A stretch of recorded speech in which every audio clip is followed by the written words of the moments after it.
Chapter 3032. This time, I didn't avoid it. There was some comfort in my mother's eyes. The city has changed a lot in the years you've been away. Our family has moved too. The piece of land we used to live in has been taken over by the government. When he heard that you were coming back, your father was overjoyed. He didn't sleep well last night. He tossed and turned nervously. He kept saying that he was waiting for you to come back today, so that he could cook for you. Look, he bought fresh vegetables early in the morning. He's probably still busy at home. Sitting in the taxi, Mother Lon smiled and chattered. Gradually, she let go of her worries. I smiled but didn't say anything. My gaze was indifferent through the car window. It's good that you're back. It's good that you're back. As my mother spoke, in the rearview mirror, the corners of her eyes couldn't help but moisten. However, she secretly wiped away the tears with her fingertips, not wanting me to see. Mom, I silently looked out the window at the unfamiliar street. My eyelids drooped slightly as I interrupted her indifferently. I asked hesitantly, "Is he all right?" She knew who I was talking about. Hence, she fell silent, and the smile on her face gradually faded. "Don't you? He has always been thinking about you." I vaguely remember that not long after I was born, the first word I could say was brother. The first name I said when I was learning to speak was also his name. Don't you, for as long as I could remember, the thing that left the deepest impression on me wasn't my mother's gentle whispers, nor my father's broad shoulders, but his warm arms. My name was Enchanting. I was born on the hottest day of summer. His name was Dongyu. He was born during the coldest time of winter. He was my brother, 3 years older than me. When I was young, my parents were busy with work, and the family of 4 rarely spent time together. When I was born, my mother's heart ached for me, and she insisted on giving birth to me.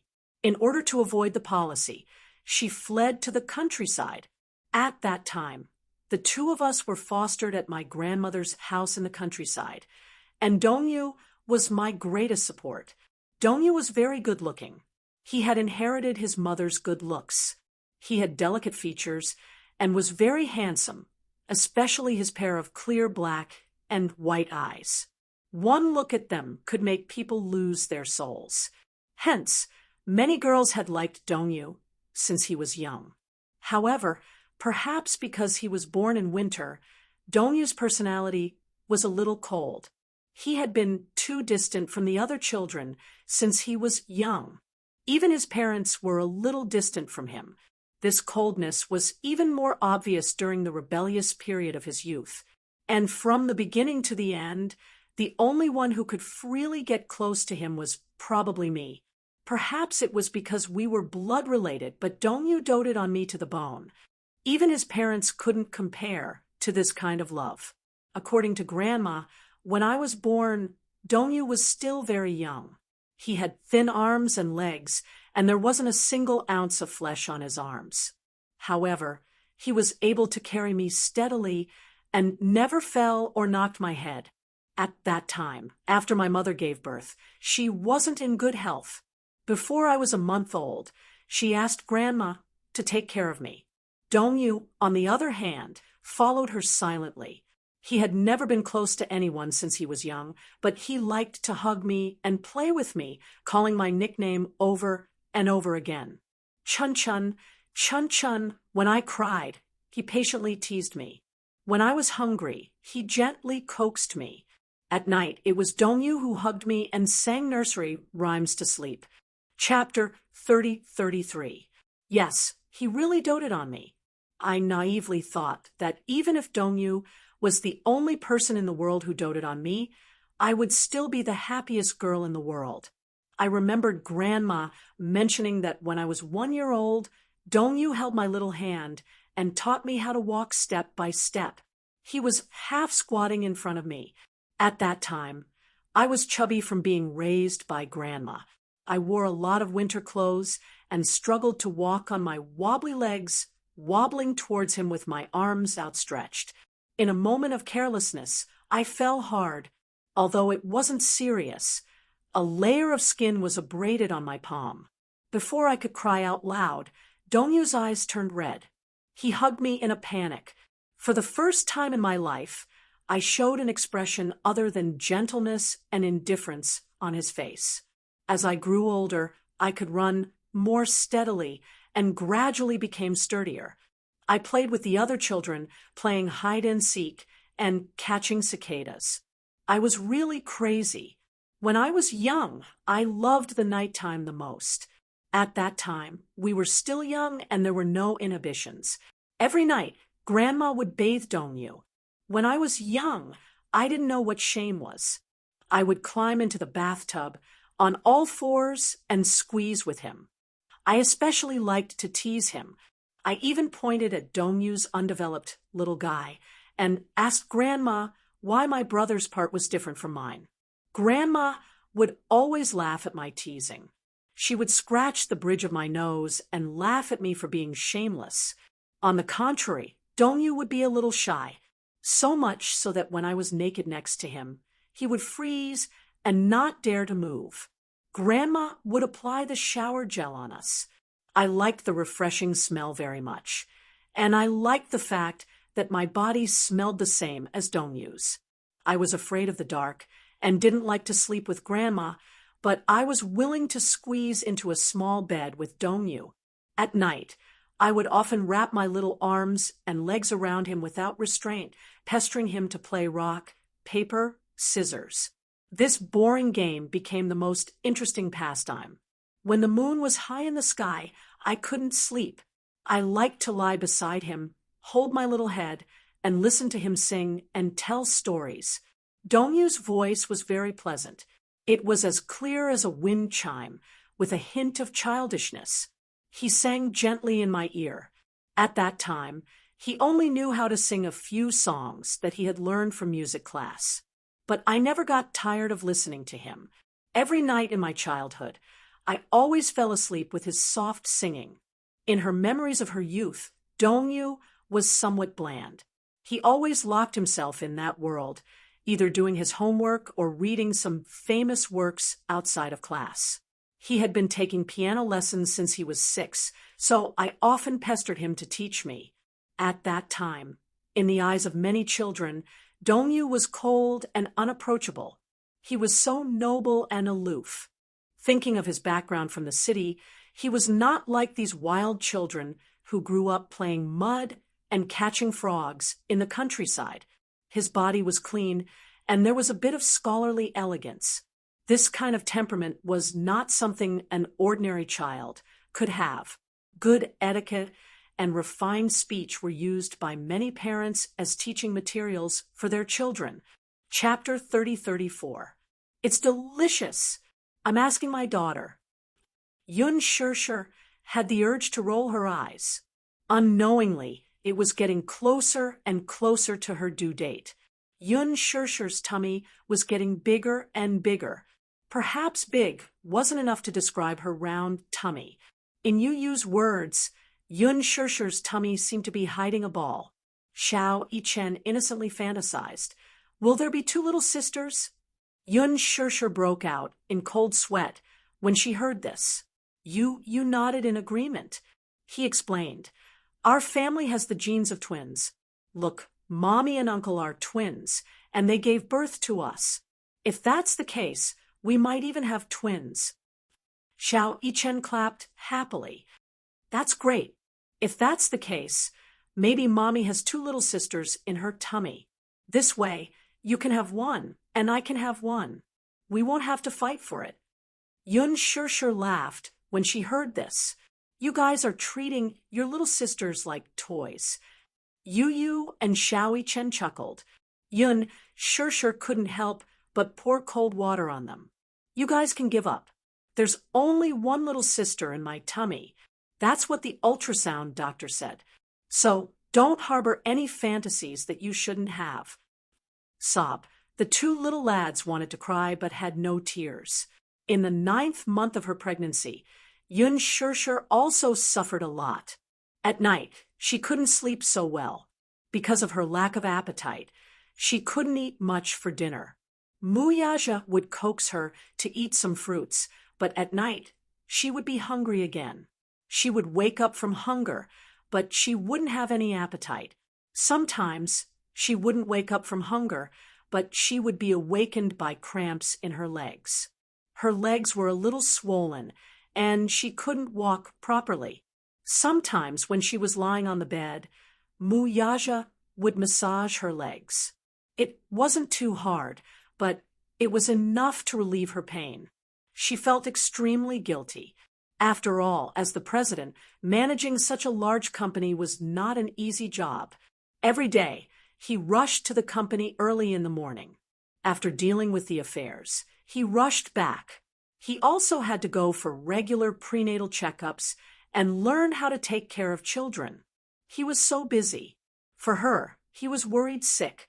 She couldn't see, but she could feel it. Compared to the first time she was pregnant, having this man around made her feel that being pregnant was a very happy thing.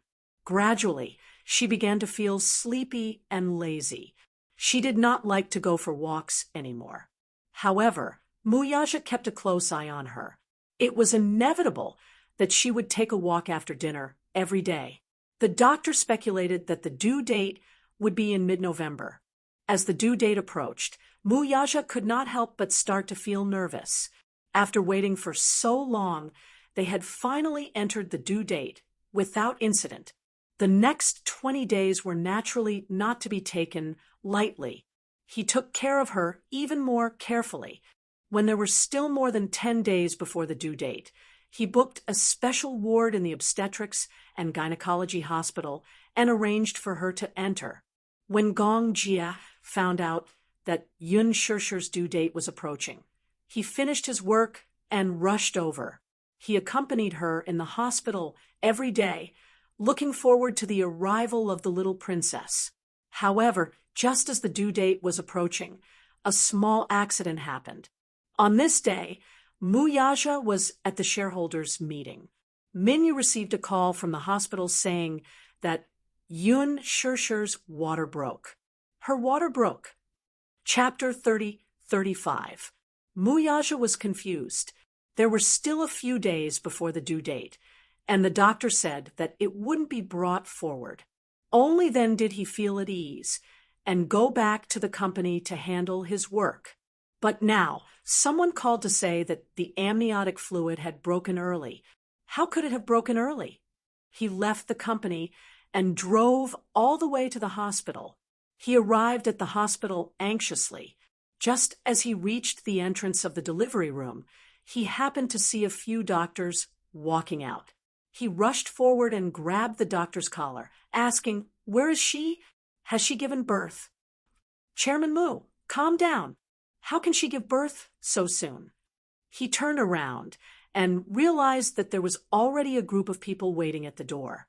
Gong Jia, Hua Jin, and Xiao Shui had also rushed over when they received the news.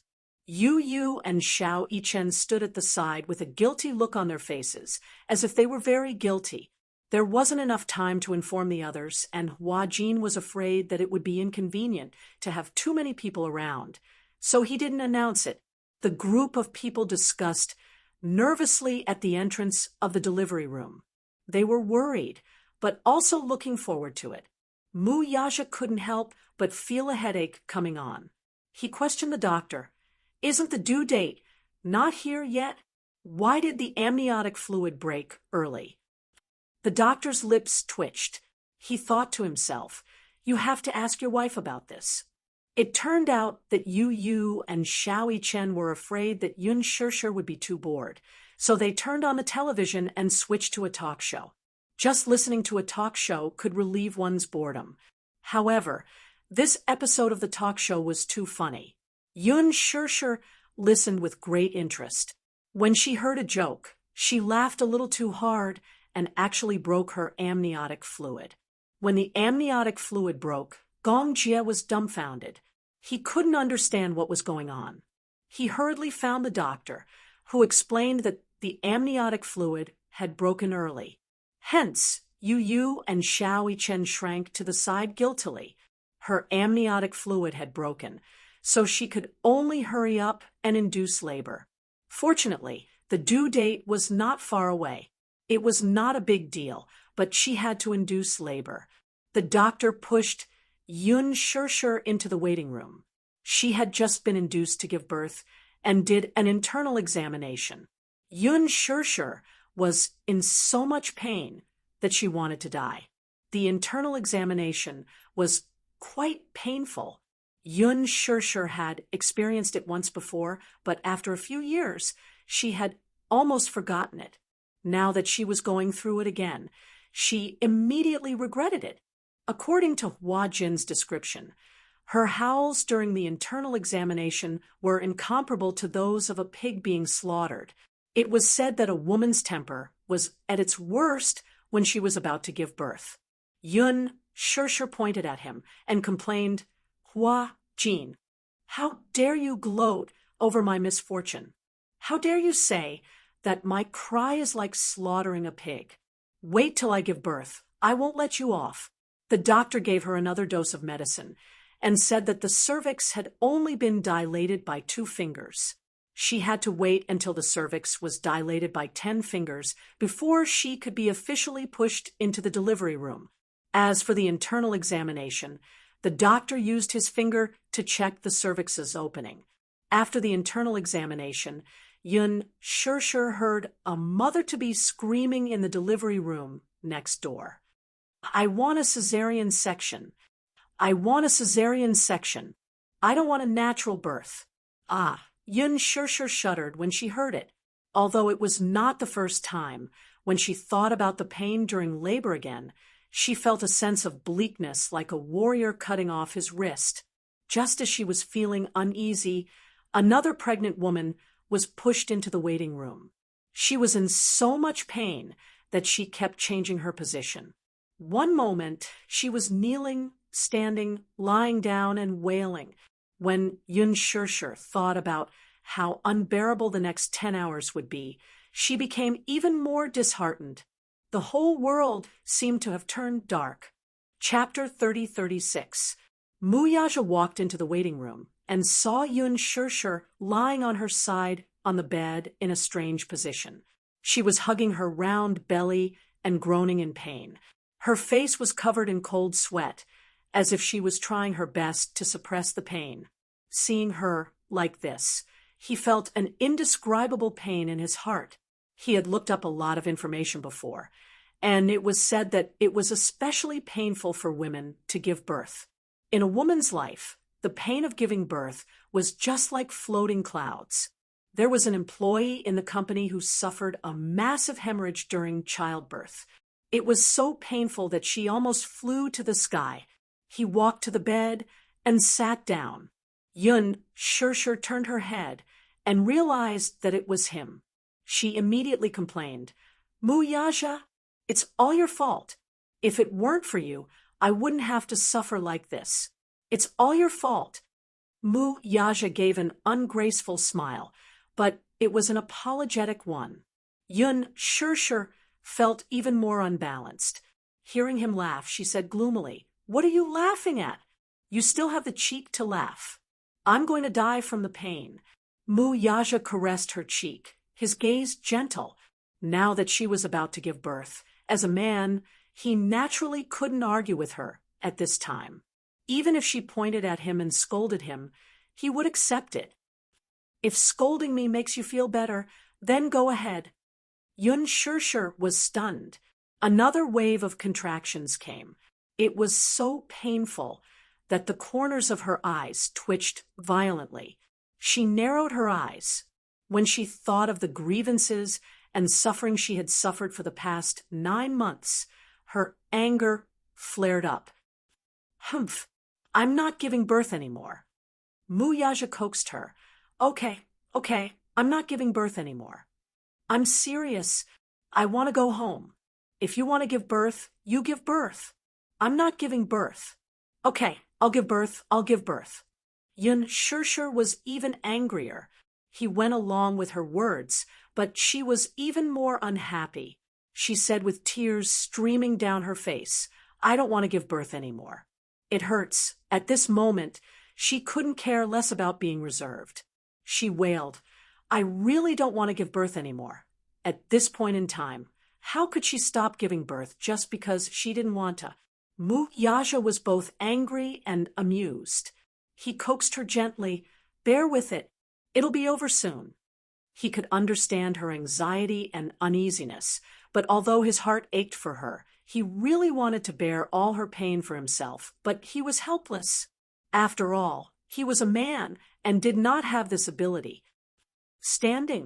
Talking while standing is really easy. It's all your fault. Yin Shirshir rubbed her belly, feeling wronged. This girl is so troublesome. She's been in my belly for a few days. When she's about to come out, she's so disappointing. She refuses to come out. A nurse passing by said, your cervix has only opened by 2 fingers. Wait a little longer. When it opens by 5 fingers, the rest will be quick. It's painful now because you're having contractions. Bear with it.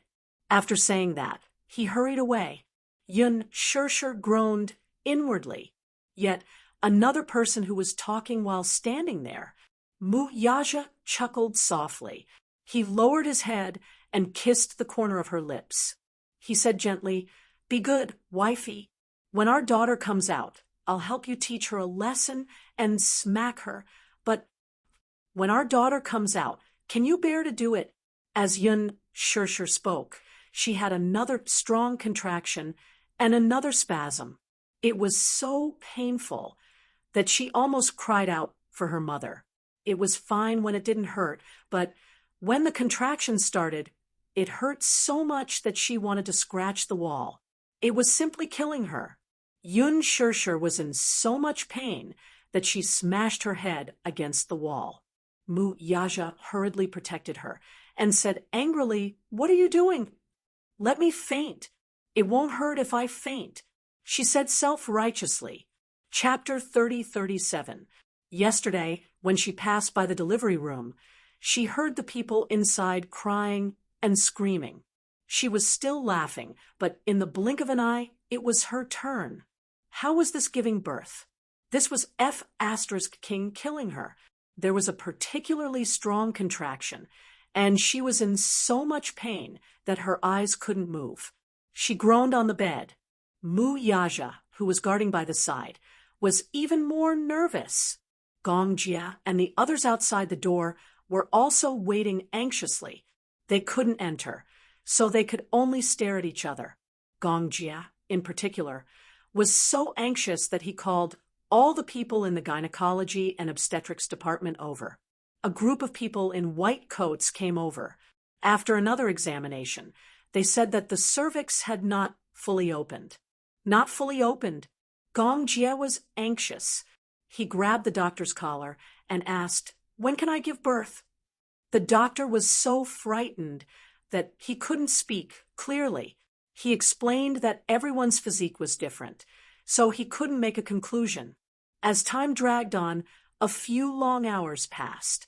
In the blink of an eye, it was evening. Yin Shirshir was in so much pain that she was about to collapse, but there was no movement.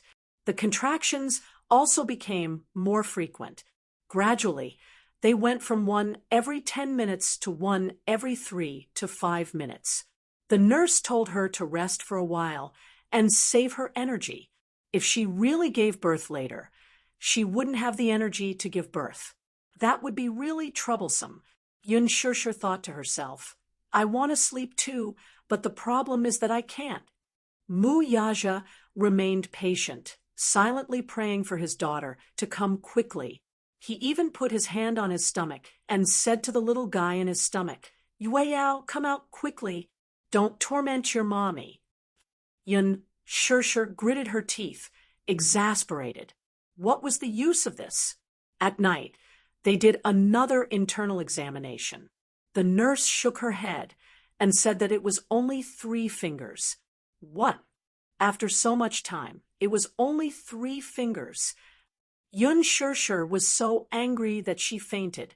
When she woke up and open her eyes. Muyaja was still guarding by her side in the waiting room. She didn't know how she fainted. She even suspected that she had fainted from the pain. Xiao Shui, who was outside the door, was also very nervous. At night, they ordered takeout, but no one had the appetite to eat. They all stared at the waiting room in fear, afraid that they would miss even a second. It wasn't until 8 o'clock in the evening that Yun Shishir experienced the strongest wave of contractions. She was in so much pain that she was already in a daze. In her daze, she saw a few nurses coming in and out, and another person came in to do a prenatal checkup. Then she said excitedly, "The cervix has opened to 7 fingers. You can enter the delivery room now." Then the nurse asked Muyaja, "Sir, are you going to accompany your wife to give birth?" Muyaja nodded without hesitation. "Of course. I want to accompany her." "Okay, then come with me to change into sterile clothes." "All right."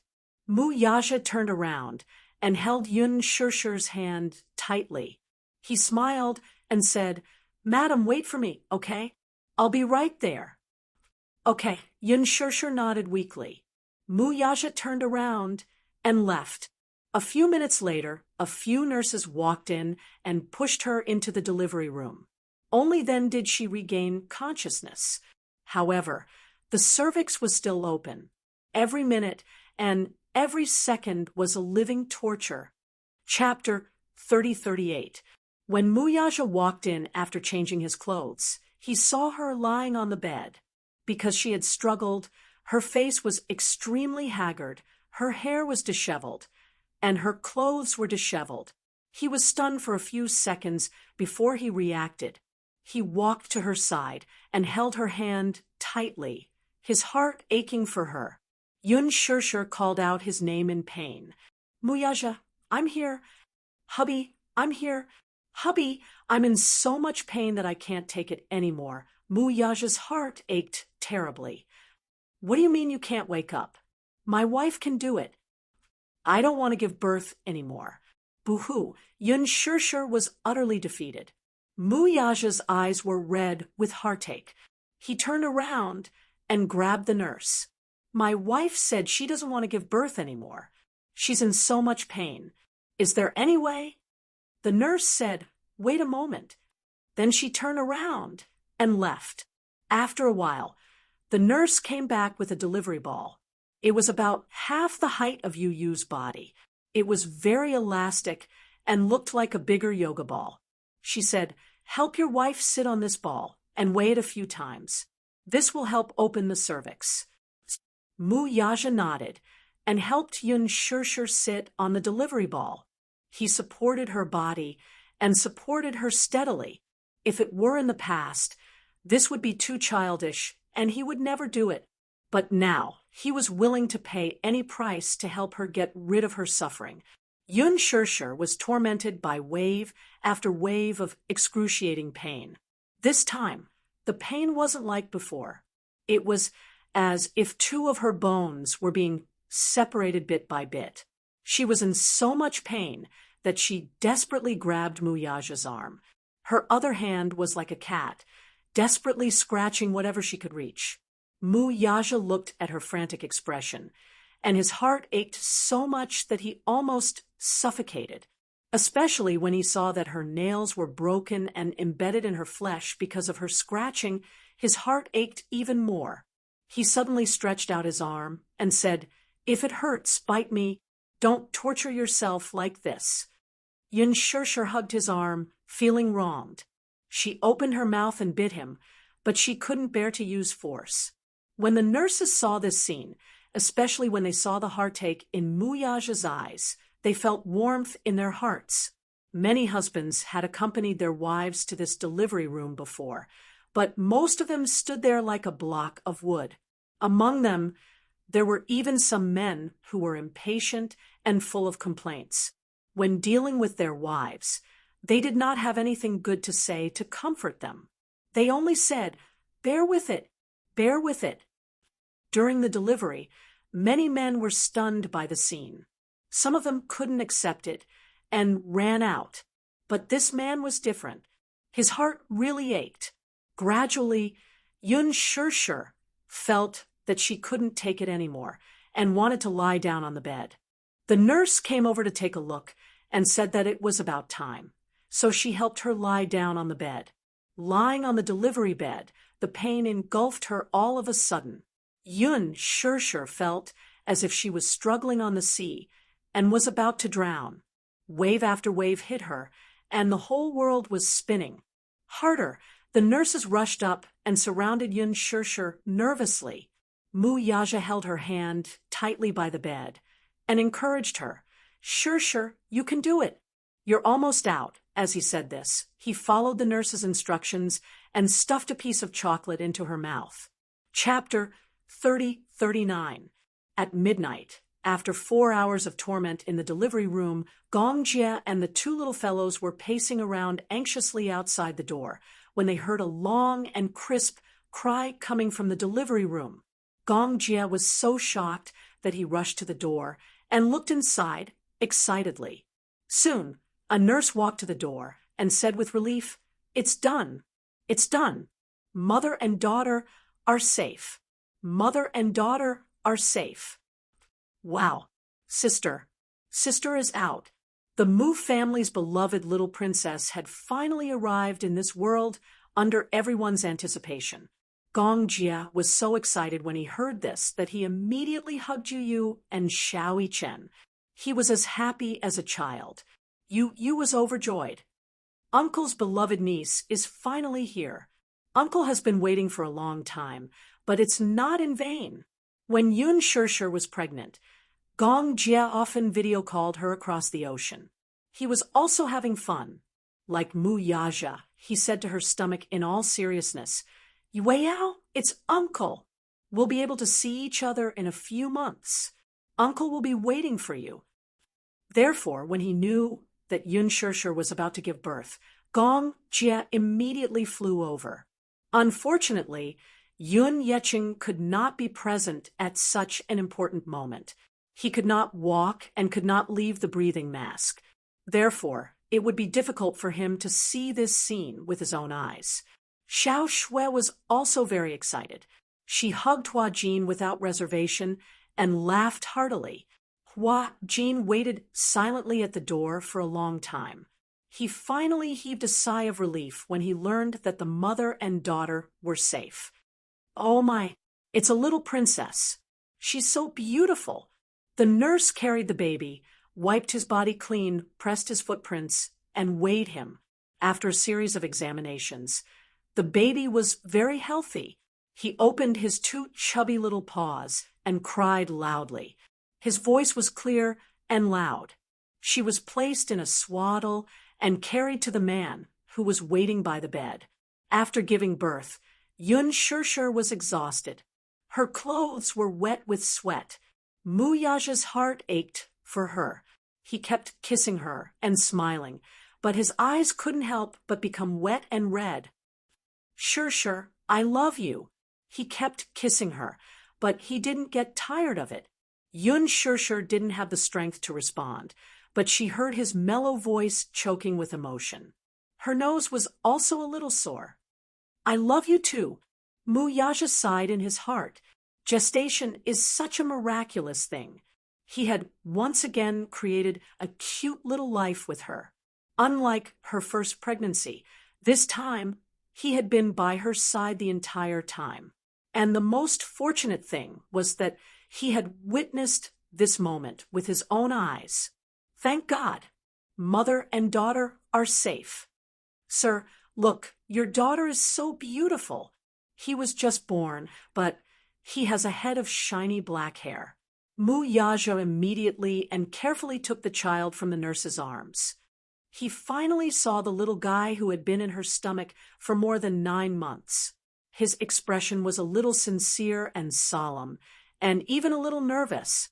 Although he usually looked like he was strategizing and always had a calm and composed face, when he carried the child, he was a little flustered, afraid that he wouldn't hold it well, until a magical scene happened.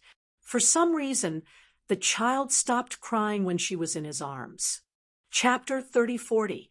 Just like Xiao Chen, the newborn baby's face was red and wrinkled. The nurse said it was pretty, but he thought it was ugly. However, he knew that the baby had just been born and hadn't grown up yet. Just by looking at the baby's eyes, he knew that it would be very beautiful when it grew up, like Xiao Chen and also like Yu. However, the baby suddenly stopped crying. He looked up nervously and asked, "Why did she stop crying?" The nurse smiled and said, "This is the first time we've seen it.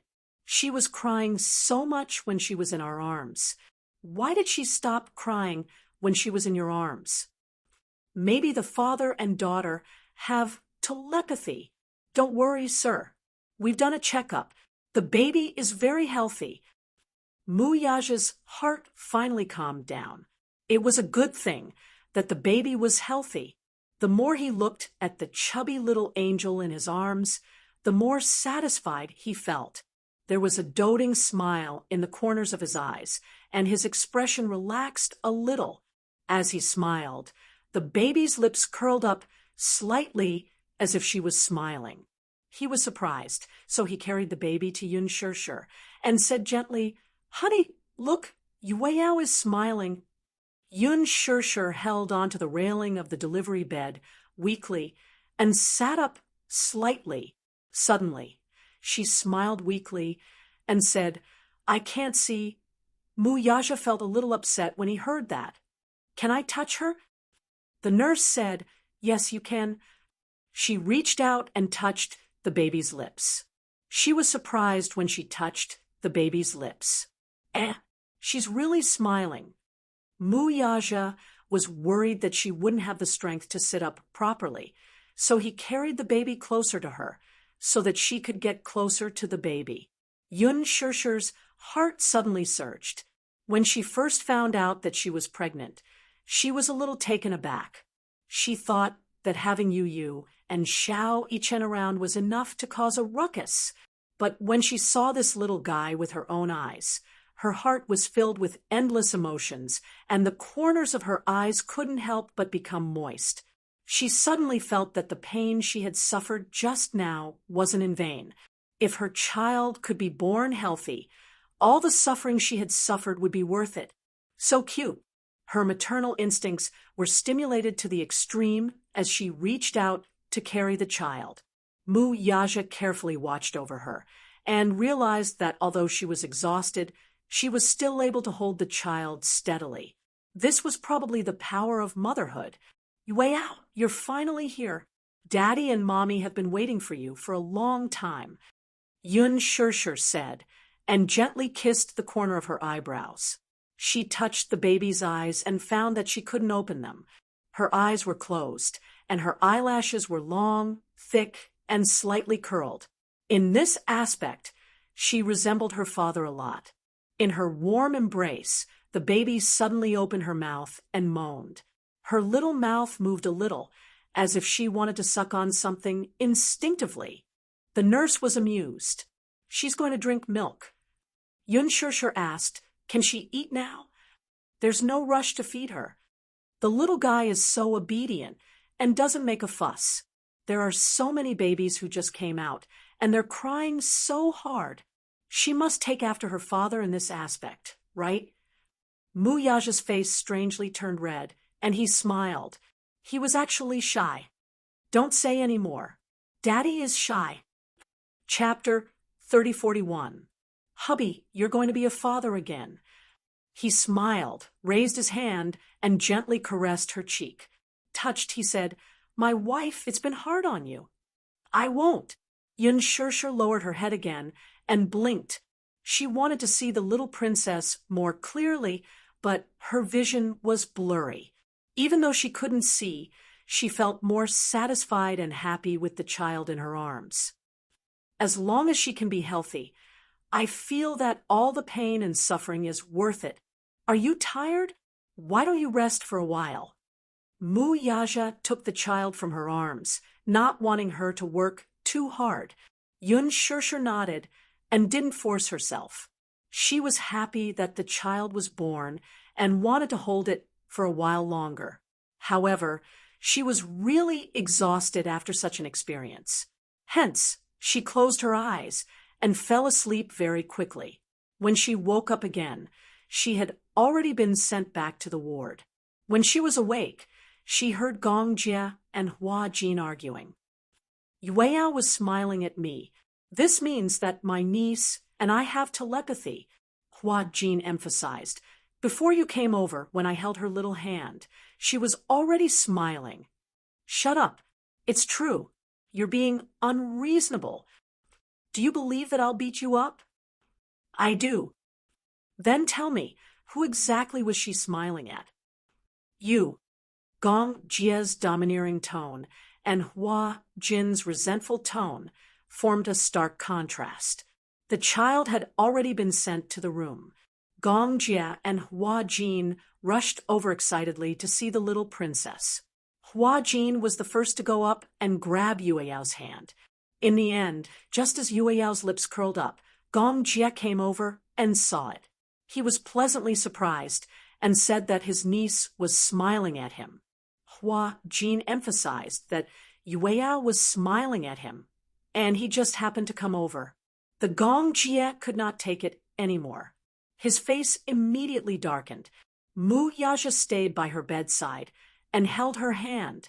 Although he wanted to be with his daughter, Gong Jie, Hua Jin, Yu Yu, Xiao Yichen, and Xiao Shui surrounded the little princess.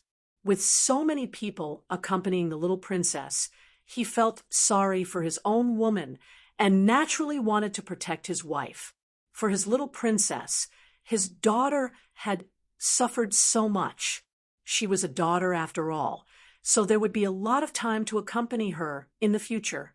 But his woman had suffered so much, so he naturally had to take good care of her. Yun Shishir didn't open her eyes. She didn't have any strength, so she fell asleep again. Yu Yu looked at the little princess and felt a little curious. Little sister's face is so wrinkled, Xiao Yichen said. I was like this when I was born too. His face is so wrinkled and ugly. You gave him a sidelong glance. You've seen it before? Of course, Xiao Yichen said. Daddy took a photo of me and even showed it to me. Oh, it's so disgusting. Hua Jin didn't know whether to laugh or cry. How can you say that you're disgusting? But it's really disgusting, Xiao Yichen said pitifully. Then he changed the topic and said proudly, but Daddy said that I was just born at that time and hadn't grown up yet. Aren't I still so beautiful now? Little sister is definitely prettier than me. Yu Yu looked at him quietly from the side and then used his poisonous tongue. I hope little sister isn't as thick-skinned as you. Chapter 3042. You're the one who's not pretty. He. Xiao Yichen was not angry. Instead, he retorted, we're twins. If you say that I'm not pretty, aren't you just indirectly saying that you're ugly? I'm more classy than you. I'm a little gentleman. I'm a little gentleman too. Gong Jie and Hua Jin stopped their bickering, but the two lads continued their debate relentlessly. Gong Jie shushed them. Keep your voice down. That's right. If the little princess wakes up, are you going to be responsible for feeding her? Xiao Shui said. Yu Yu and Xiao Yichen then tacitly shut their little mouths. Gong Jie said, I want to hug her. Hua Jin said, you can't hug her. If she wakes up, she'll really cry. Shishir is still sleeping, and there's no one to feed her. Moreover, the nurse said that it's best to wait for the child to wake up naturally before feeding her. Xiao Yichen said, when little sister was in mommy's stomach, she didn't drink milk for more than 9 months. Wouldn't she be hungry? Everyone was silent. This question also stumped Yu. Gong Jie couldn't answer it either. The group of people silently looked at Mu Yaja. Gong Jie said, brother-in-law, you're knowledgeable. Why don't you answer this question? Mu Yaja felt like an old bespectacled professor, and the group of people in front of him were all like giant babies. He ignored them. Everyone knew what was good for them. At this moment, Muyaja was guarding his wife. He couldn't be bothered with them. The group of people looked at the little princess fondly. In their eyes, the little Yueyao was like a little angel flapping her wings. Her entire body was glowing. Even though Muyaja sent people to guard the news of Yun Shirshir giving birth and surrounded the hospital tightly, there were still many media outlets that rushed over. Ever since she became pregnant, because Muyaja was very protective of his wife, Yun Shirshir disappeared from the public for a long time. Fans were curious and looked forward to hearing news about Yun Shirshir. However, when the reporters rushed over, they were stopped by the bodyguards at the entrance. They were chased away by the bodyguards. Some of them insisted on going to the hospital, so the bodyguards smashed their cameras and chased them away. Muyaja's attitude was so rude and unreasonable because he did not want the little princess to be exposed to the public. He naturally wanted to protect his daughter well. These paparazzi were angry, but they did not dare to say anything. After all, the Xingyu Financial Group was so big, and they knew Muyaja's means. Naturally, they did not dare to say anything. Some good friends naturally came to the hospital to visit when they heard the news of such a joyous occasion. However, at this time, Yu Yu and Xiao Chen were like door gods. No one could hug, kiss, or touch them. At most, they could only take a few glances and exchange a few pleasantries before leaving.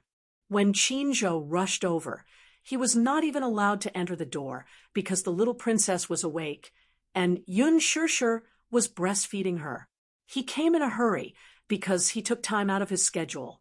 He still had something to do and could not see Shirshir, so he could only leave a few words with Hua Jin and give his blessings before leaving.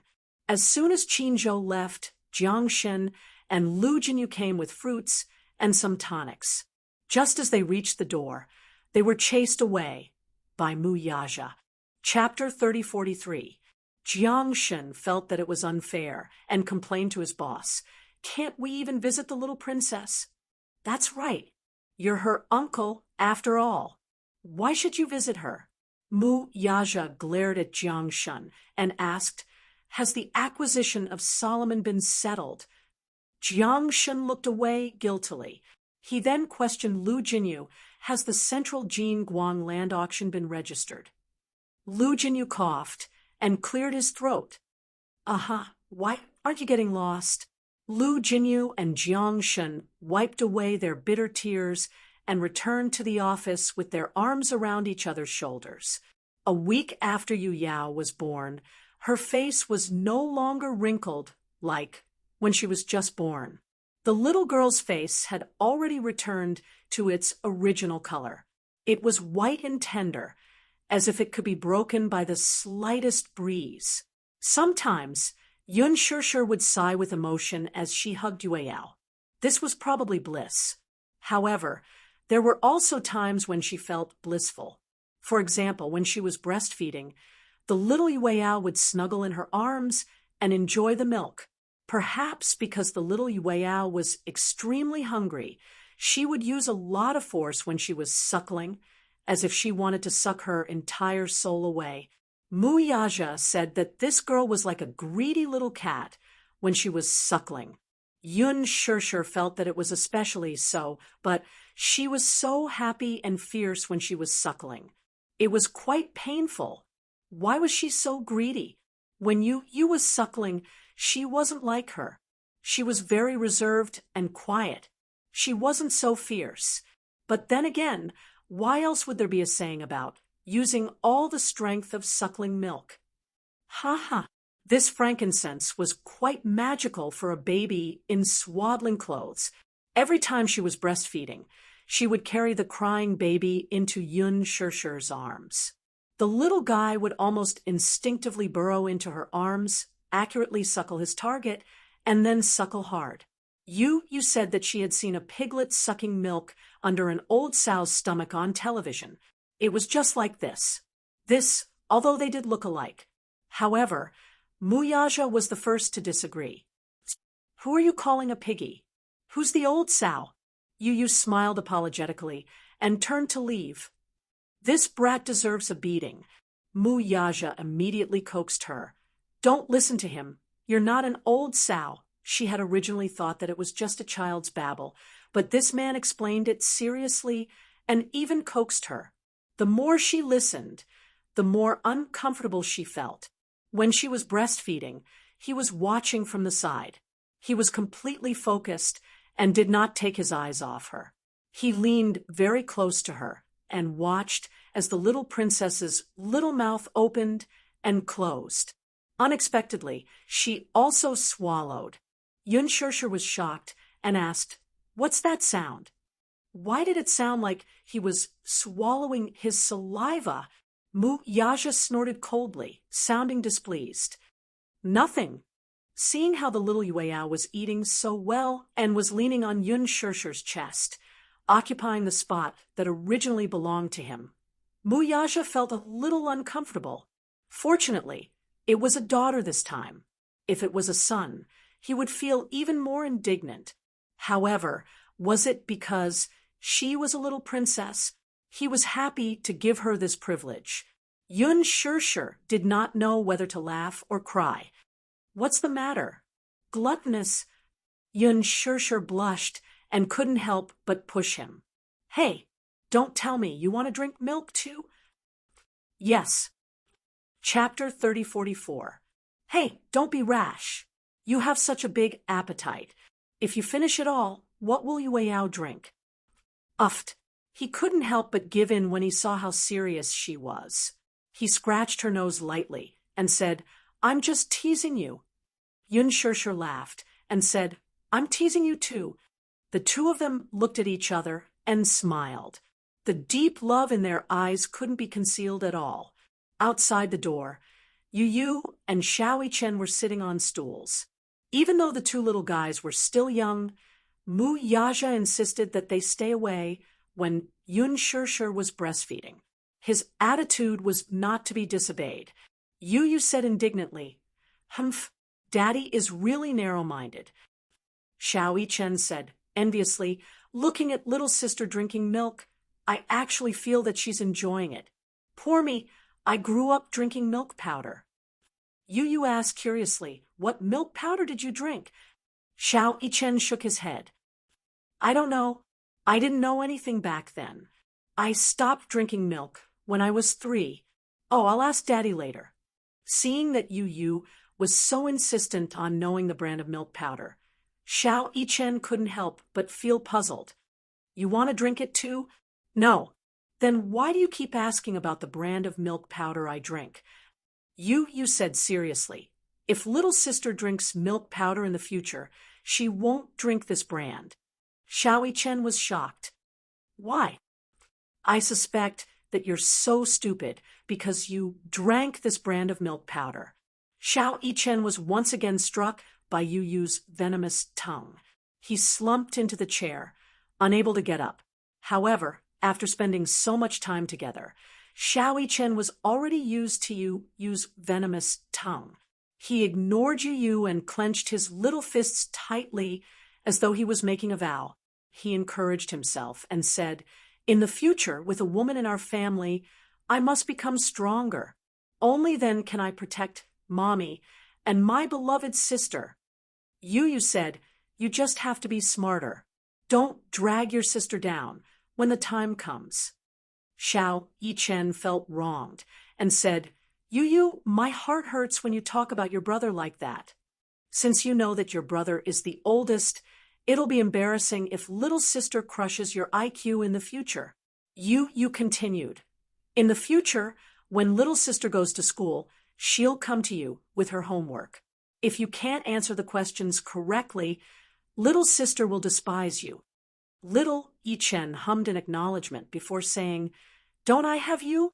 In the future, if little sister has a problem, she'll come to you. What about you?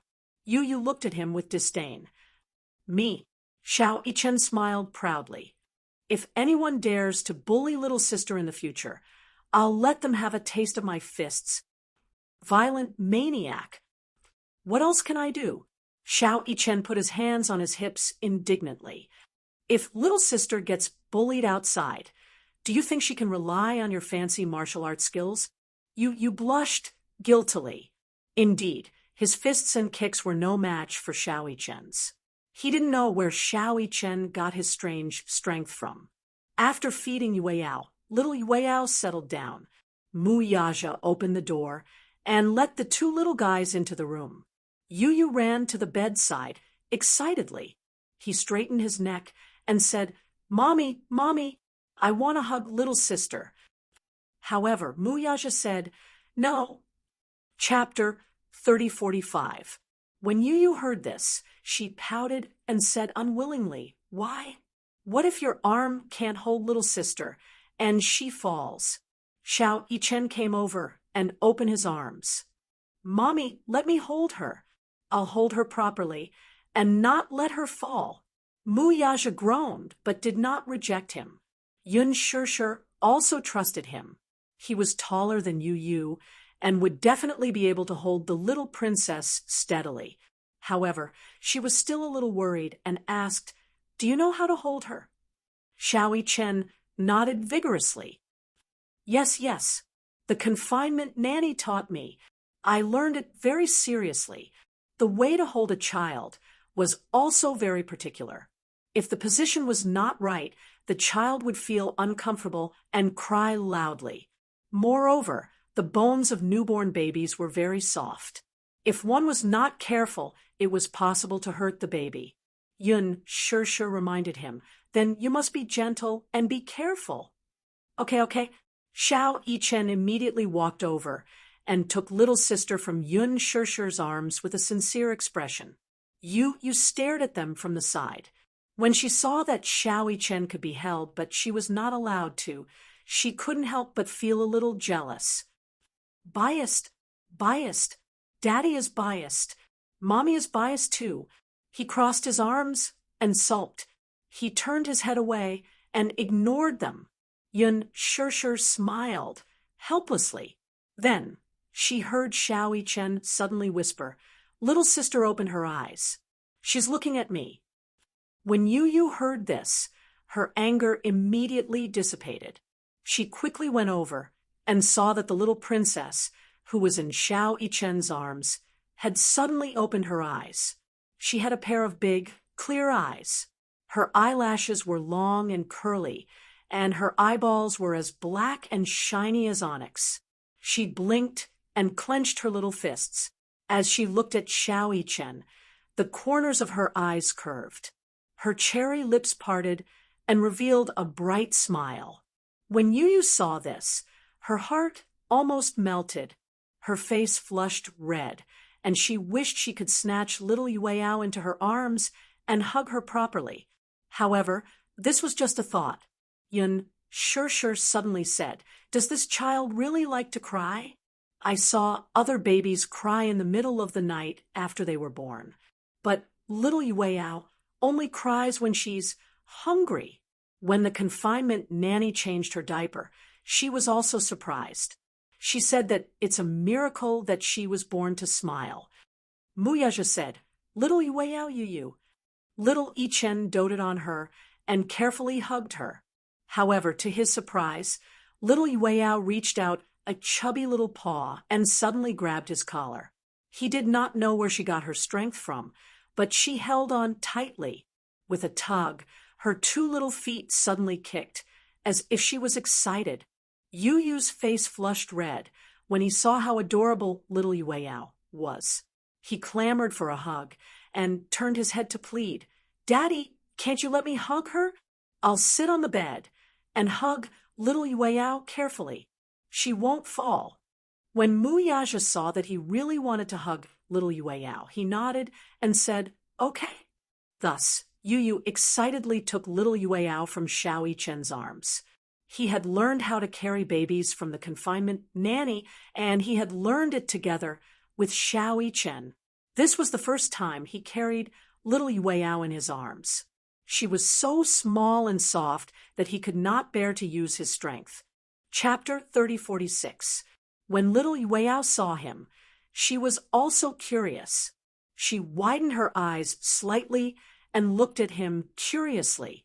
Yu gazed at her tenderly, his heart filled with tenderness.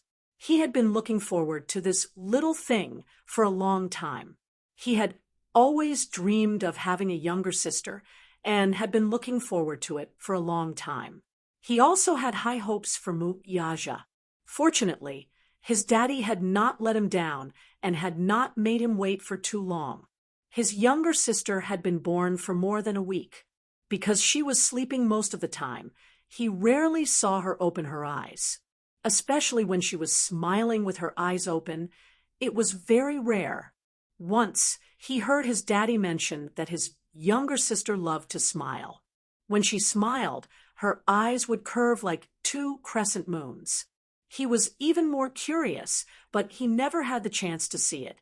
Even though his health was not good, and he needed to rest recently and couldn't run much, he couldn't bear to go home when his younger sister was in the hospital.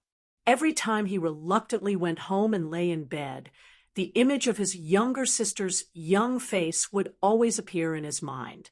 His heart felt so full, as if there was nothing filling it up.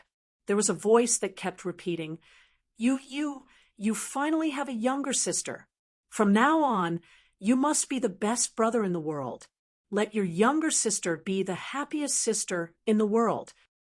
When Yun Shishir was pregnant, he and Xiao Chen wrote in their diaries seriously, looking forward to their younger sister's arrival day and night.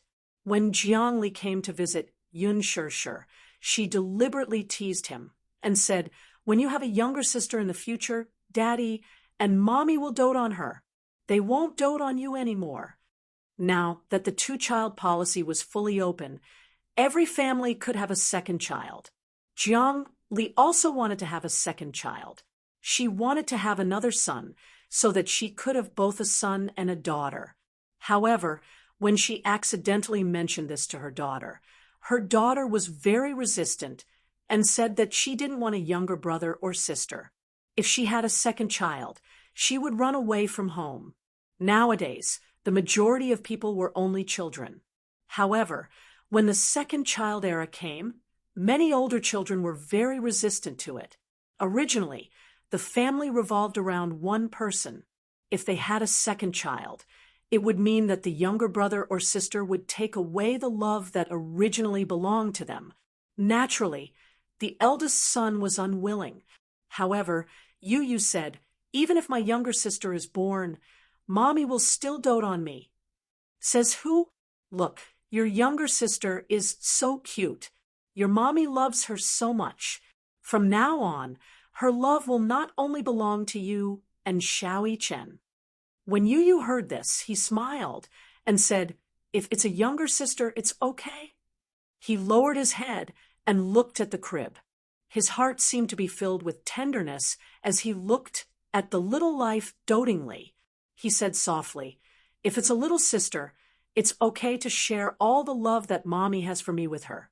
I will also pamper her and grow up with her.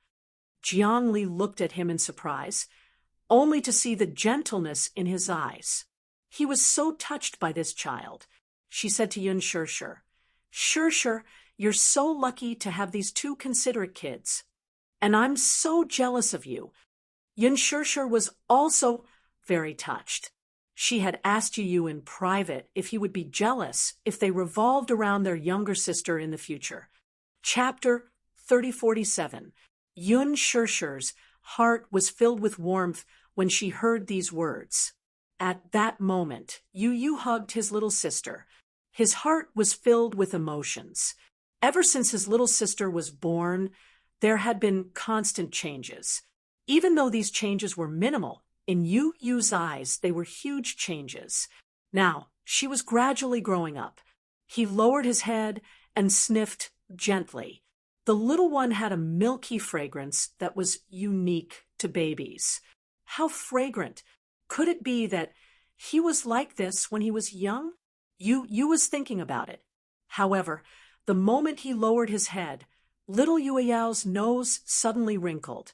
Her beautiful eyebrows were tightly knitted together. A storm was brewing. Xiao Yichen noticed that something was wrong with her expression and exclaimed. In the next second, little Yueyao suddenly opened her mouth, straightened her throat, and started crying. Wah, wah, wah. Yu was startled by her crying. He looked at her, not knowing what to do. He didn't know why this little one was crying all of a sudden. Daddy, why is little sister crying? Mu Yaja walked over nervously.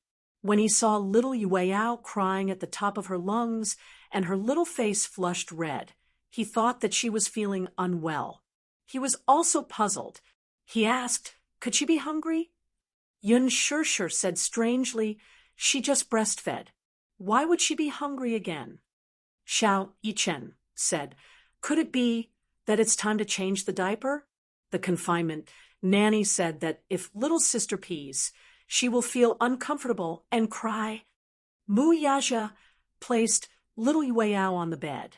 He took off the diaper and took a look. Her tender little butt was clean. Xiao Yichen took a look and smiled. Has Daddy been changing little sister's diaper all this time? I see that Daddy's movements are very practiced. Yun Shirshir said, your daddy only changes little sister's diaper occasionally. The confinement nanny is usually in charge. I think he's very skilled. Little Yueyao was still crying nonstop. Mu Yaja held him in his arms and tried all sorts of ways to coax him. He gently patted him, but the little guy didn't seem to give him any face. His little face was still wrinkled, as if he had been greatly wronged, and he cried even harder. Xiao Yichen walked over and said obediently, let me sing for little sister. If my sister hears me sing, she definitely won't cry anymore. Don't, Mu Yaja said nervously. You're tone deaf. Don't scare your sister. Xiao Yichen suffered another blow and found it hard to defend himself. Why was Daddy the same as Yu? They always liked to attack him. He was so sad. Just as Xiao Yichen and Yu were feeling dejected, they heard Yun Shirshir say, it's probably because little sister recognized him. After all, this is your first time hugging her. Xiao Yichen immediately said, little sister won't cry when she's in my arms. Could it be that you didn't hug her properly? How is that possible? Yu was a little uneasy. He didn't know what was going on. Little sister was originally fine in his arms, but she suddenly started crying. He was a little worried. Could it be that little sister isn't feeling well? No way. It's probably because she recognized him. She'll be fine after some coaxing. Mu Yaja hugged Yueyao and coaxed him. However, the strange thing was that after a few coaxes, the little guy's crying gradually weakened. Everyone was amazed. Mu Yaja patiently coaxed him for a long time. The little guy lay in his arms, staring at him with tears in his eyes. However, he stopped crying. Even Yu was amazed. Don't cry. Chapter 3048. Daddy, let me hug her again. I haven't seen enough yet. Mu Yaja nodded. However, when Yu walked over and reached out his little hand, Yueyao's nose wrinkled again, and she burst into tears again. Yu instinctively retracted his hand and hid to the side. He stared at her innocently as if he had done something wrong. He pinched the corner of his shirt uneasily and looked a little lost. Mu Yaja looked at Yu's expression. For some reason, his heart ached. He immediately coaxed him and said, little sister wants to sleep. Is that so? However, Yu still felt sad. Little sister didn't seem to like him that much. It was fine when Xiao Yichen hugged her or when Daddy hugged her, but why did little sister cry so badly when it was his turn? He felt sad and a little disappointed. He sat by the window and watched helplessly. His heart ached so much that his eyes almost turned red. Mu Yaja finally coaxed little sister to sleep and placed her in the crib. Xiao Yichen lay by the bed and watched. However, Yu didn't dare to go closer. He watched from afar, afraid that little sister would cry again if he went closer. Gong Jia and Hua Jin knocked on the door and walked in. Hua Jin held a box of food in his hand and said, "It's time to eat." While Yun Shishir was hospitalized, Hua Jin and Gong Jia stayed at the hospital every day. Yun Shishir's meals were all taken care of by the confinement nanny. Tonight, they specially made white cushion carb soup. It was said that drinking this soup would nourish qi, strengthen the spleen, clear the channels, and lower the breast. She drank it for 2 consecutive days and didn't feel anything special. However, there was indeed such a saying. As for Mu Yaja, Gong Jia, and the others, they naturally settled their own meals. If there were no special circumstances, Mu Yaja basically stayed close to her. When Gong Jia and Hua Jin went out to eat, they would bring back fast food for him. Sometimes it was a box lunch, and sometimes it was cooked by Hua Jin himself. Hua Jin's culinary skills were not bad, and Mu Yaja recognized it. Sometimes he would take the initiative to ask to eat Hua Jin's cooking. Yu sat at the table unhappily. She held her chopsticks and looked at the sumptuous dishes, but she had no appetite. Gong Jia saw this and couldn't help but scratch his nose. "What's wrong? Why do you look so glum?" "Uncle, will little sister cry when you hug her?" Gong Jia was a little confused. He raised his eyebrows and said, "No, Yueyao doesn't like to cry. She especially likes to laugh. Why are you asking this?" Yu then asked Hua Jin, "What about Uncle Hua Jin?" Hua Jin covered his face and said, I haven't hugged her yet." He wanted to hug her too, but Mu Yaja and Gong Jia both disagreed. Yu was even more disappointed. "Little sister cries a lot when I hug her," Hua Jin remarked. "Isn't it normal for such a small child to cry and throw a tantrum? But everyone says that little sister loves to laugh and rarely cries. Why did she cry when she was in my arms?" Gong Jia rubbed his round face and said, "You can try again next time. Maybe little sister is sleepy and wants to sleep. A baby this big is especially sleepy. Don't think too much, okay?" Oh, Yu had originally thought that this situation was probably just a coincidence, so he didn't think too much about it. However, he didn't expect that this situation would continue to happen. The next day, Yu went to the hospital. The confinement nanny had just changed the baby's diaper. He walked over and asked to hug little sister again. Chapter 3049. After receiving his permission, Yu was elated and carried Yueyao in his arms. However, the little thing was originally grinning from ear to ear. When she was carried in his arms, she did not react at first, but after a while, just like last night, a storm was brewing.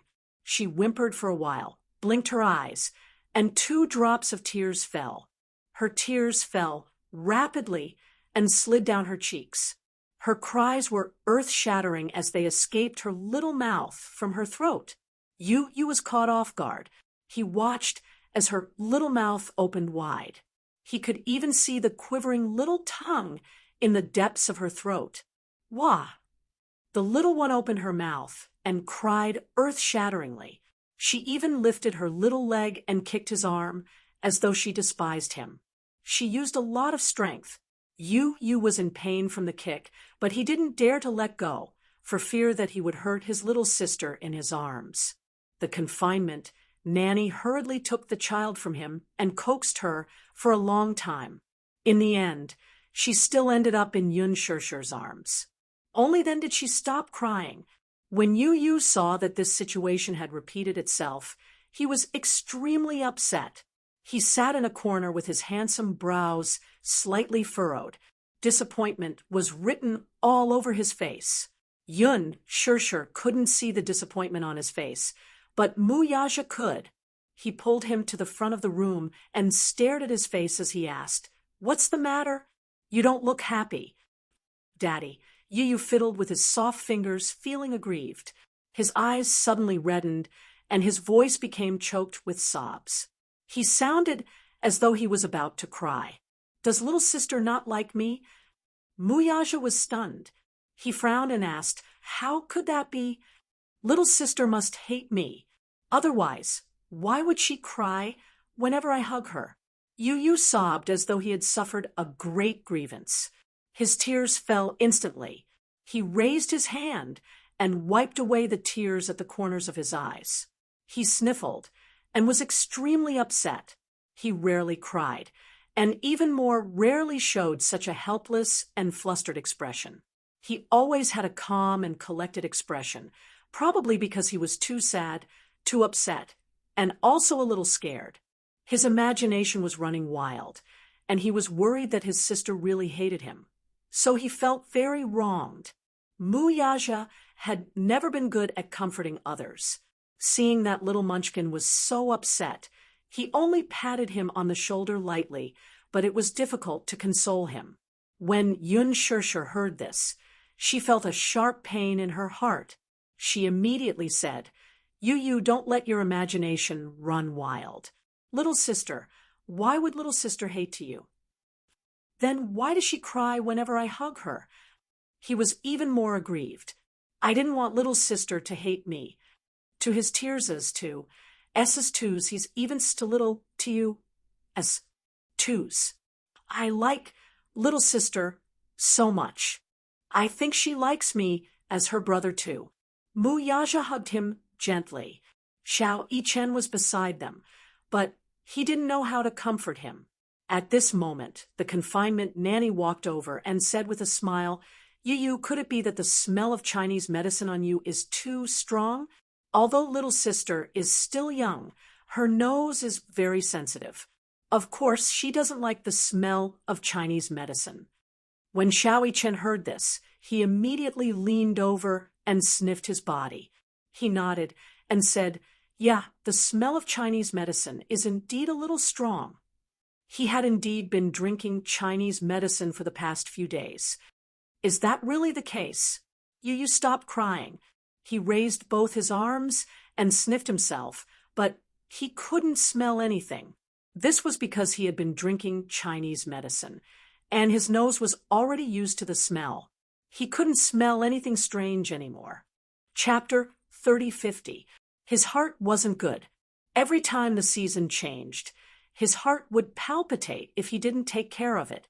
Hence, he had been drinking Chinese medicine for the past few days. People who drank Chinese medicine would more or less have the smell of Chinese medicine on them. They might not be able to smell it normally because the smell was very faint if they kept a distance. However, when they were close enough, they could smell it clearly. Because of that, Yu Yao, who was being held in his bosom, was able to smell it the clearest. Because of that, she began to resist. The child was still young and couldn't speak yet. Hence, she could only cry to express her dissatisfaction. The confinement nanny was just saying it to comfort him, telling him not to take this matter to heart. However, the boy, who loved his sister dearly, kept this matter in his heart. When he got home that night, the nanny had boiled the Chinese medicine and placed it on the table. She called out to him, You, time to drink your medicine. After Yun Shirsher gave birth, Muyaja had arranged for her to go to the best confinement center in the capital for her confinement. During her absence, he had hired a nanny to take care of the two children. Yu walked over and glanced at the Chinese medicine. Suddenly, he remembered how his sister had cried, and his heart ached again. It was all this Chinese medicine's fault. He hated this medicine to the core. However, he didn't show it on his face. Instead, he said to the nanny, Auntie, I'll bring it back to my room to drink. Okay, be careful. It's hot. You can drink it after it cools down. Okay. Yu picked up the bowl and walked back to his room. The nanny reminded him from behind, Be careful, don't spill it. Okay, got it. Yu carried the bowl back to his room and closed the door. He lowered his head and sniffed it. Instantly, he frowned. Indeed, Chinese medicine smelled really bad. If he hadn't been used to it and drank it often, he probably wouldn't have been able to stand the smell. Thinking of Yue Yao, he hesitated for a moment. Then, he walked to the bedside, opened the window, and poured the medicine out onto the flower bed. He was smart enough to keep a mouthful and not pour it all out. Every time he drank it, there would be some dregs left. If he poured it all out at once, it would arouse suspicion. After sitting in the room for half an hour, he walked out with the bowl of medicine and placed it on the table. He said to the housekeeper, "It's finished." The nanny walked over with the clean clothes, but she didn't think much of it. She nodded and said, "Leave it there. I'll wash it later." "Yes. Okay, thank you, Auntie. This child, there's no need to be so polite." Yu Yu's thoughtfulness warmed her heart. Hence, she did not realize that the child was doing something behind her back. Xiao Chen was still reading in the study. He still remembered what Yu Yu had said a few days ago. Hence, at night, he still worked hard. He took out his problem book and racked his brains to calculate. Yu Yu went into the bathroom. When he showered, he used a lot of body wash and rubbed it all over his body. After washing twice and wiping himself clean, he took a whiff. He was still worried, so he secretly rubbed some body wash on himself to make sure that he smelled good. Then he changed into his pajamas and walked into the study. Xiao Chen was still calculating when he suddenly saw his problem book covered by a shadow. Chapter 3051. "Do I smell good?" The corner of little Chen's eyes twitched violently as he sniffed seriously. "Yes, it's the scent of shower gel." "Does it still smell like Chinese medicine?" With Yu Yu's reminder, Xiao Chen was shocked and said, "No, I can't smell it anymore." That was strange. Every time he drank the medicine, the smell of Chinese medicine would be very strong. He asked nervously, "What's wrong? Did you forget to drink the medicine?" "I drank it." Really? Every time he drank it, he would smell like Chinese medicine. "Don't lie to me. If you stop taking the medicine, I already said that I drank it." Yu Yu continued, "But I used a lot of shower gel and some perfume. My little sister won't despise me if I smell good like this." Xiao Chen smiled and nodded. However, Yu Yu wasn't in a hurry to carry Yue Yao. Instead, he secretly stopped taking medicine for 2 days. He was only relieved when he didn't smell like Chinese medicine after 2 days. However, when he stood in front of the crib and looked down at the little thing lying in the crib with her eyes wide open and her little feet kicking around, he felt a little scared. He raised his arms solemnly and sniffed his sleeve. When he couldn't smell any Chinese medicine, he took a deep breath and smiled. This was because he was afraid that he wouldn't smell like Chinese medicine this time. At this time, the reason why he resisted the smell of Chinese medicine would no longer be valid. What if his little sister cried again? Then she would really hate him. He was afraid that his little sister wouldn't like him. Xiao Chen encouraged him. "Yu Yu, what are you waiting for? Didn't you say that you wanted to carry your little sister?" Yu Yu felt uneasy and hesitated for a long time. Then, he carefully carried Yue Yao in his arms. Yu Yu looked at the little girl in his arms. She was sucking on her thumb and looking at him with a pair of curious eyes. Yu Yu's heartbeat suddenly quickened. He was worried that she would cry in the next second. Mu Yaja looked at him from the side. He saw Yu Yu hugging Yue Yao with a solemn and sincere expression. It was as if the person in his arms was a holy little angel that no one could blaspheme. She stared at him, and he stared back at her. Yu Yu held his breath as she stared at him curiously. The little thing's eyebrows had yet to fully develop, and its face was still chubby. This was the real baby fat. Its eyelids were slightly swollen, but its eyeballs were as black as agate. Yet they exuded a lively aura, as if they were the purest spring water in the world. Just as he was feeling extremely nervous, He saw the little thing in his arms smiling at him. Its round eyes curved into two small crescent moons. Its childish smile was soundless, but it could melt one's heart. She was especially beautiful when she smiled. At that moment, Yu really felt as if he had seen an angel smile. The nervousness on his face immediately dissipated. He looked up at Mu Yaja agitatedly and exclaimed, "Daddy, little sister is smiling at me." "I saw it." Yu was extremely touched. He gently rubbed his face against her face and let out a crisp laugh. "Little sister, I'm your brother. My name is Yu. Hello." Yu looked up, and his gaze landed on Yuyao's soft face. His handsome eyes were filled with doting laughter. He exhaled softly and said, "Yueyao, welcome." Welcome to this world. Chapter 3052. This was probably a formal greeting between him and little Yueyao. Xiao Yichen's heart was also warmed by this scene. He walked over to Yu's side and rested his chin gently on his shoulder. He quietly watched the soft little girl stretch her limbs in Yu's arms. She put her chubby little paws in her mouth and curled them up sometimes. "You even know how to curl your fingers." Xiao Yichen quickly moved her paws away and said, "You can't bite your hand." Then he used his own hand to wipe away the saliva on her hand. Hua Jin laughed beside them. Yueyao really knows how to reincarnate. She has two older brothers who dote on her so much. She's amazing. For some reason, little Yueyao opened her mouth and spat out a small bubble. She smacked her lips and put her fingers in her mouth again. Her eyes darted around nimbly as she looked at the world around her curiously. Mu Yaja saw this and was amused. What is she looking at? She's probably looking at the two older brothers. Gong Jie walked over and said to Yu, "Let uncle carry her." No. Yu defended her and pouted. Little sister finally stopped crying. "Let me carry her for a while longer." Gong Jie frowned as well. "I haven't been able to carry her for the past few days.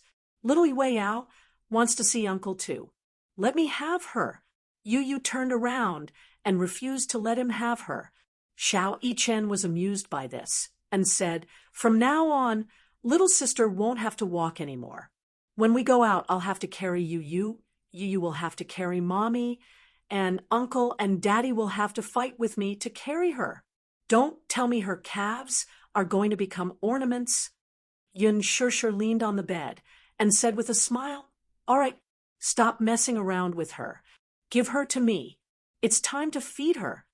When Mu Yaja heard this, he hurriedly stood up and carried the child into her arms. Then he turned around and looked around meaningfully.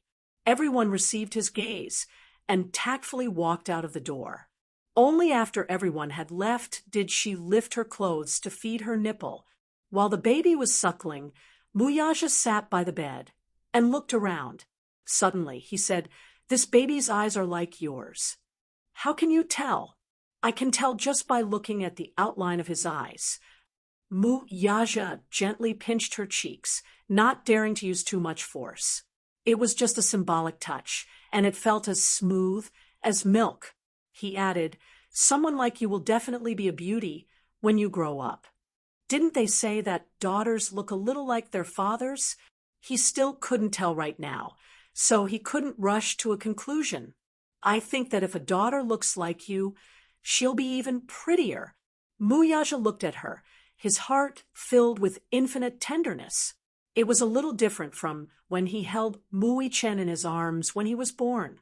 At that time, he hadn't experienced her pregnancy, and he hadn't been by her side to guard her and accompany her through all those joys and sorrows. He hadn't been in the delivery room to witness the arrival of life with his own eyes. Hence, when Mu Yichen was carried into his arms, he looked at him and exclaimed in his heart, "Oh, this is my son." However, although he was happy, he wasn't deeply moved. As Xiao Yichen grew up, he didn't know how to play the role of a father. He only knew that he couldn't spoil him too much. Otherwise, he would spoil him too much, and that wouldn't be good. Chapter 3053. Therefore, he was strict with his son. That was his education philosophy. Xiao Yichen had once been in awe of him. However, when he was with her, the fatherly instinct in him seemed to have finally awakened. He also knew that if he doted on the child properly, the child would not be spoiled. Especially when she was preparing for labor, he deeply understood that it was not easy for a little life to come into being. The process in between was mixed with pain and happiness, as well as the anxiety of waiting. Therefore, when he looked at little Yueyao, he was no longer the ignorant father from 8 years ago. He was a mature and steady father. If one were to say that Yun Shishir's appearance had changed him, for he had always been arrogant and insufferably arrogant. However, she had gently ground away his sharpness and edges, turning him into a man who knew how to love. In that case, Yu Yao's appearance had instilled boundless tenderness into his heart, allowing him to become an even gentler father. When he looked at her, she looked at him too. He suddenly had a feeling in his heart. For her, everything was worth it. He wanted to give her the best things in the world. This feeling might have something to do with the special relationship between father and daughter. Why else would people say that daughters were their father's lovers in their previous lives? With such a special fate, Mu Yaja's love for Yueyao was even more indescribable. He loved her deeply and wanted to take good care of her. Some children's hair was not thick when they were born. However, little Yueyao had thick black hair, long eyelashes, and fair but healthy skin. When Yun Shishir was pregnant, she paid attention to the balance of nutrition. In addition, her and Mu Yaja's genes were not bad. No matter how they gave birth, the child would be good-looking. Therefore, when the nurse carried the child for the injection, the other nurses saw it and were extremely envious. With their rich experience, they could tell at a glance that this child would definitely be a beauty when she grew up. When little Yueyao was given an injection, she attracted a lot of attention. Even the directors of the obstetrics and gynecology department came out when they heard the news. When the child was brought back, the nurse said with relish, "Didn't you see those doctors fighting to carry her? I didn't even let them. They said that this little princess can't recognize people and would cry if she were to be carried by anyone." They all said how regretful they were. Then they all said that this child would definitely be very good-looking when she grows up. When Mu Yaja heard this, he raised his eyebrows and said, "Don't you know whose daughter she is?" There was a hint of smugness in his words. He was showing off. The nurse said to Yun Shishir, "Shishir, you're so lucky. You have such a handsome husband, a pair of handsome sons, and a daughter who is as beautiful as a little angel. God's favor, God's favor." Before Yun Shishir could speak, Mu Yaja said, "You're wrong." "What? What do you mean?" Mu Yaja gazed at Yun Shishir affectionately and said, "It's my good fortune to be able to marry her." This sentence was like a piece of sweet candy that melted on the tip of her tongue. The nurse was even more envious and couldn't help but say, "You two are so loving." With that, she left. After she left, only the two of them were left in the room. Little Yueyao was asleep, while Gong Jia and the others brought Yu Yu and Xiao Yichen to Liji Holdings to do some shopping. Chapter 3054. Yu Yu waved his hand and said that he was going to buy clothes, toys, and teething sticks for his sister. Gong Jia wanted to see the little princess more, but in the end, he was dragged away by Yu Yu. Mu Yaja sneered in his heart. This son of his knew how to read people's faces. He knew that they had not enjoyed their time together for a long time. Recently, Liji had launched a new baby and baby counter. It was said that Yu Yu had suggested it when Yun Shishir was pregnant. Liji had basically been taken over by Li Hanlin. Lee Hanlon had been promoted to CEO of Liji, and Yu had retired behind the scenes.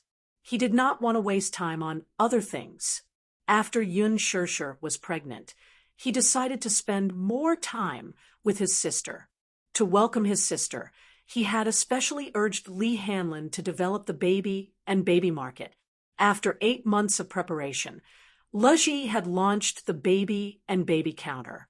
However, in recent days, there had been complaints from consumers that the baby and baby products in the counter were more targeted at baby girls.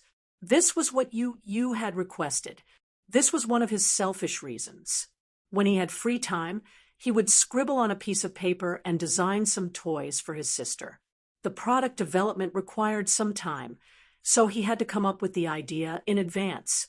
When his sister was old enough to play with toys, he wanted to let his sister play with the toys he had designed.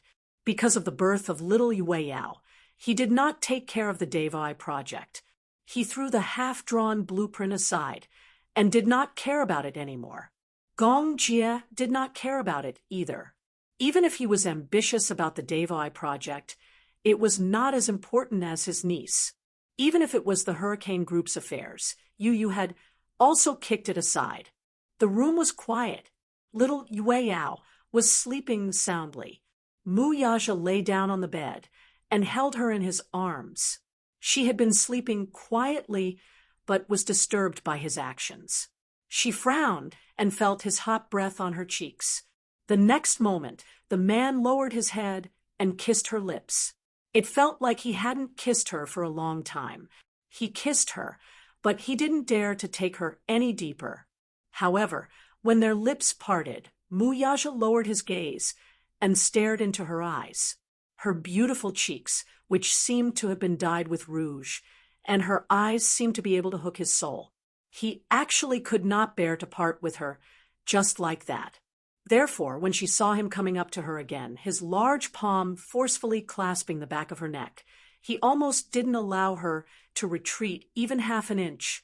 The scorching deep kiss, conquering the city, swept through her mouth invasively. She softly snorted, her voice soft and delicate, and her body actually started to heat up slightly. His body also tensed up, and a familiar reaction occurred in a certain part of his body. He instinctively did not want to be restricted to just one kiss. He wanted to have more of her to a greater extent. Their lips tangled together, and their breathing gradually quickened. He stared at her. She closed her eyes, but even if she couldn't see, the burning in the man's eyes was self-evident. But when he kissed her collarbone, he forced himself to leave her lips. He wanted her, and had endured for almost 10 months, but he deeply understood that now that she had given birth, she could not bear him at all. Chapter 3055. Hubby, it's been hard on you. She was pregnant, and it had been hard on her, but it wasn't easy for him either. She had clearly seen how much he had sacrificed for the past 10 months. His forbearance, his tolerance, his care, and his companionship. She could see from every detail that he had sacrificed no less than she had. If their identities could really be swapped, this proud man would also be willing to bear the pain of childbirth for her. Especially during that period when she was extremely depressed, it was also him who had taken her step by step away from that swamp. She suddenly said, "Actually, there's something that I'm really troubled about." Mu Yaja stroked her silky hair and raised his eyebrows. What is it?" She pondered for a moment and hesitated for a long time before deciding to tell him about it. "Don't you think that we've always done a good job with pregnancy prevention?" Mu Yaja's eyelids twitched fiercely. Very quickly, he knew what she was puzzled about. "But how did you get pregnant?" Yun Shirshir was still puzzled. "I remember that I've always been taking long-acting contraceptives. Could it be that the contraceptives are useless?" "Contraceptives aren't anything good. Taking too many of them is bad for your health. Don't take them again in the future." He didn't answer her question, but deliberately changed the topic. Yun Shirshir's thoughts weren't led away by him. She was still troubled by this topic. We've done a good job with contraceptives. Not only do I take pills, but you also wear condoms sometimes. Logically speaking, it's impossible to get pregnant. Muyaja was a little hesitant to tell her the truth. The reason why the contraceptives had failed was because he had unscrupulously replaced her contraceptives with folic acid. There wasn't much difference between the two types of pills after removing the packaging. She wouldn't necessarily study such small pills in detail. However, he was worried that if she found out that it was his private actions that had caused her to get pregnant, she would be unhappy. After all, this was considered going against her wishes. His sneaky actions didn't seem very honorable. Thus, he probed her. Don't you like your daughter? I like her. Of course I like her. I like her a lot. Yun Shirshir was annoyed by him. What are you talking about? How could I not love my own daughter? After all, it was my own flesh and blood. It was just that I hadn't planned to get pregnant back then. So this child came unexpectedly. However, Yueyao was born, so I felt that I was lucky. It was a blessing to have both a son and a daughter. You've hit the nail on the head. If you say it's a daughter, then you're really pregnant with a daughter. Muyaja suddenly fell silent. Yun Shirshir added, This can be considered a beautiful accident. Actually, Muyaja said, I've always wanted a daughter. Yes, but this time, even if you are pregnant with a son, I will still love and love him very much. So, after some deliberation, he said, I had previously replaced your birth control pills with folic acid, so Yueyao's arrival was both within my expectations and beyond my expectations. Because I never thought that my wish would be fulfilled. The heavens have blessed me and fulfilled my wish. Yun Shirshir was stunned for half a second, but there wasn't much change in her expression. She only curved her lips. He thought that she was going to sulk, so he asked a little strangely, Aren't you angry? Huh. Chapter 3056, about the replacement of the birth control pills. Yun Shirshir shook her head. At first, I thought that the birth control pills had failed.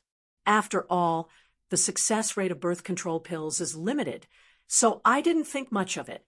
Later, I looked through the medicine box and realized that the pills in it were different from the ones I used to take. I only suspected it, but I didn't expect that you were the one who secretly switched the folic acid pills. Muyaja smiled. It's good that you're not angry. Why should I be angry? Only my man can think of such a wise decision, secretly switching the birth control pills with folic acid. This method is very like your style. Amazing. But I don't mean to blame you. It's just that with Yueyao, I really don't want to have any more children. It's not because of the body, but because I don't want my love to be divided into too many parts. Yun Shirshir snuggled into his arms and said gently, With you, Shaoi Chen, and now Yueyao, I feel that I'm the happiest woman in the world. I don't want anything else. I just want all of you to be safe and happy. That's enough. I don't want you to have any more children either. Muyaja said, I didn't experience it before, but now that I've accompanied you through childbirth, I feel that giving birth is really too much for a woman. I'm very satisfied with having 3 children. Yun Shirshir nodded. Then we have to take care of the birth control measures in the future. Otherwise, if another beautiful accident happens, I don't know whether to laugh or cry. Then, if I become a high-risk pregnant woman, I'll really suffer. It's not good to take too many birth control pills. If you wear a condom, it won't be 100% successful. How about I go for a vasectomy when I've recovered a little? Yun Shirshir said with a smile. Muyaja was stunned and frowned. No, a vasectomy is just a small operation. It will also prevent a lot of unnecessary trouble. Since they were discussing this topic, Yun Shirshir also wanted to talk to him about it. Hubby, you know me. In this life, I've decided on you. I don't want anyone else but you. Therefore, this reproductive function can be removed from my life. In my life, I will only have these 3 children. There will be no other children. Since there's a chance that something might go wrong with contraception, why don't we avoid it completely? I heard that ligation is not good for women's health. Since we're talking about this topic, I might as well tell you my decision. What decision? Muyaja said solemnly. I plan to have a sterilization operation. What? Yun Shirshir was a little surprised. This man actually told her personally that he was going to undergo sterilization surgery. What did this mean? This meant that he would be permanently infertile. In fact, sterilization surgeries were mostly performed by men in Europe and America. This was because sterilization surgeries for men were relatively less risky. They could recover in a very short period of time. Basically, they could return to work right after the surgery without any side effects. A few days after Muyaja gave birth, the doctor asked him if he would consider having Yun Shirshir undergo a vasectomy operation, since they already had 3 children. It was the first time he had heard of this term, and he was a little puzzled. Hence, he asked around to find out what a vasectomy operation was. Chapter 30:57. The doctor explained that both men and women could undergo ligation surgery. However, male sterilization was less risky, and the chances of complications would be greatly reduced. Moreover, the failure rate was extremely low, so there was basically no need to worry about the consequences. If a woman underwent ligation, she would have to face the risk of an ectopic pregnancy. For example, an ectopic pregnancy. If it lasted for a long time, it would affect her health, causing inflammation and infection. In that case, it would need to be removed and reoperated. However, in such an environment in the country, most men were very resistant to such surgery. This might have something to do with the deep-rooted patriarchal society that remained in the bones of the men in the country. They felt that such surgery was the greatest blasphemy to a man's face.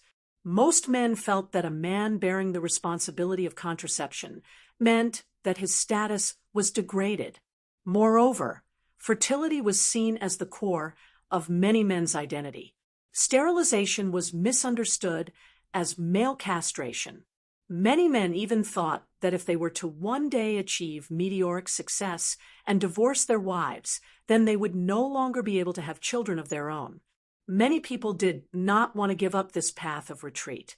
In addition, many men treated women as their personal belongings. This was because this kind of respect was hard to show. After all, carrying on the family line was the most important task of men in society. However, Muyaja felt that if the slightest risk appeared on her, then he had to put an end to it. He was determined to put an end to it. How could he let his woman take such a risk? Even if it was only 0.1%, he was determined not to do it. Moreover, he had no worries at all because this woman, this great woman, had already fulfilled his greatest wish by giving him a daughter. Thus, there was no need for him to keep his fertility. He had decided that this woman would be the only woman in his life who could accompany him to the end of his life. He only had one wife, and his child could only be born of him and her. After the sterilization, he would not have to worry about those messy women coming to sow discord in the future. He had such concerns, too. After all, regardless of whether he was married or not, there were still many women who coveted his life. There was no guarantee that another woman like Song Enya would appear and use despicable means. However, after he was sterilized, he would no longer have such concerns. When that time came, if another woman came to him and said that she was pregnant with his child, then this stupid wife of his would have the confidence to give her a tight slap. The doctor had also explained to him that if a man underwent sterilization, a very small incision would be made to remove the vas deferens and cut it into segments. This surgery might sound scary. However, in his opinion, a woman's sterilization surgery was even more inhumane. For a woman to undergo sterilization, she had to cut her abdomen open, and the fallopian tubes on both sides were more than 10 centimeters apart. He rejected it right away. However, in bed, he did not like to wear condoms. He always felt that it was not very comfortable. Moreover, in a certain aspect, he was very sensitive.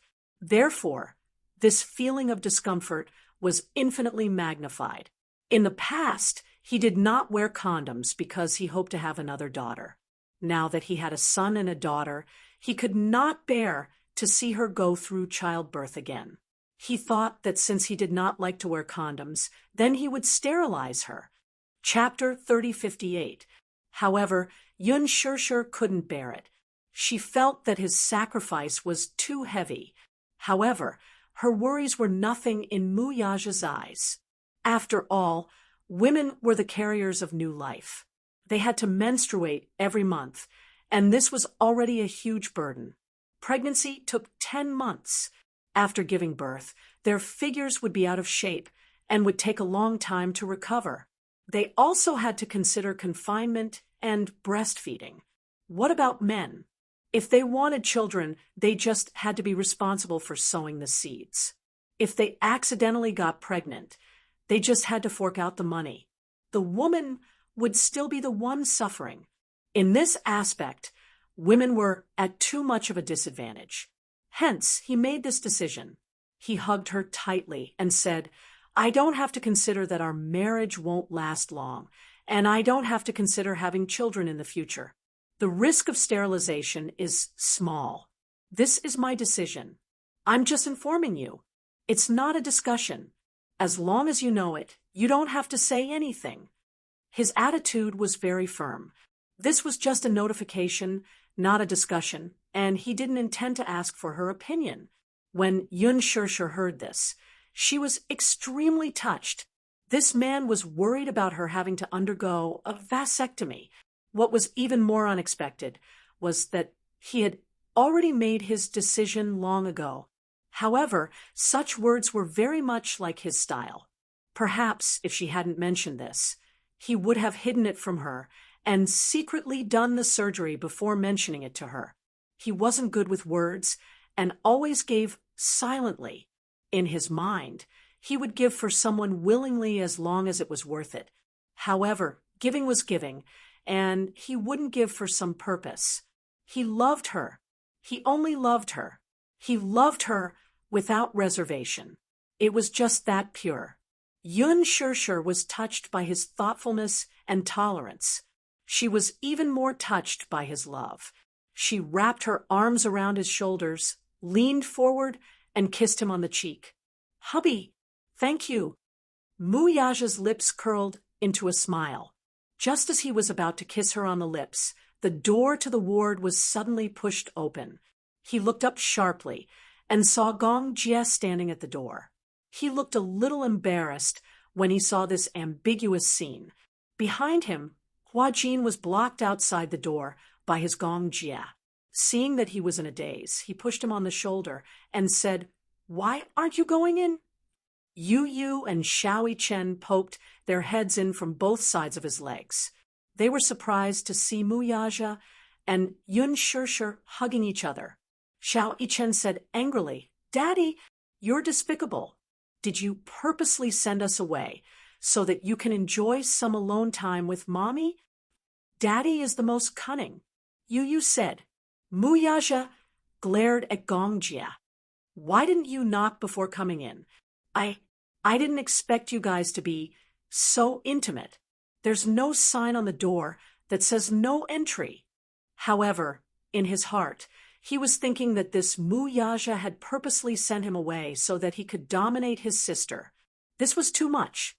Mu Yaja snorted coldly, but he didn't let go of Yun Shirshir. Since they had been caught, there was no need to hide it. He was hugging his woman and kissing her. It wasn't something embarrassing. Gong Jie was the first to walk to the crib. After taking the best position, he wanted to hug the baby Yue Yao. Chapter 3059. Sensing that someone was touching her, she gave a forceful kick, like a little bunny, and kicked Gong Jie's big palm away. Eh, you're so strong? Gong Jie found this to be extremely amusing. However, when he saw that her little feet were still bouncing up and down, he had the urge to tease her.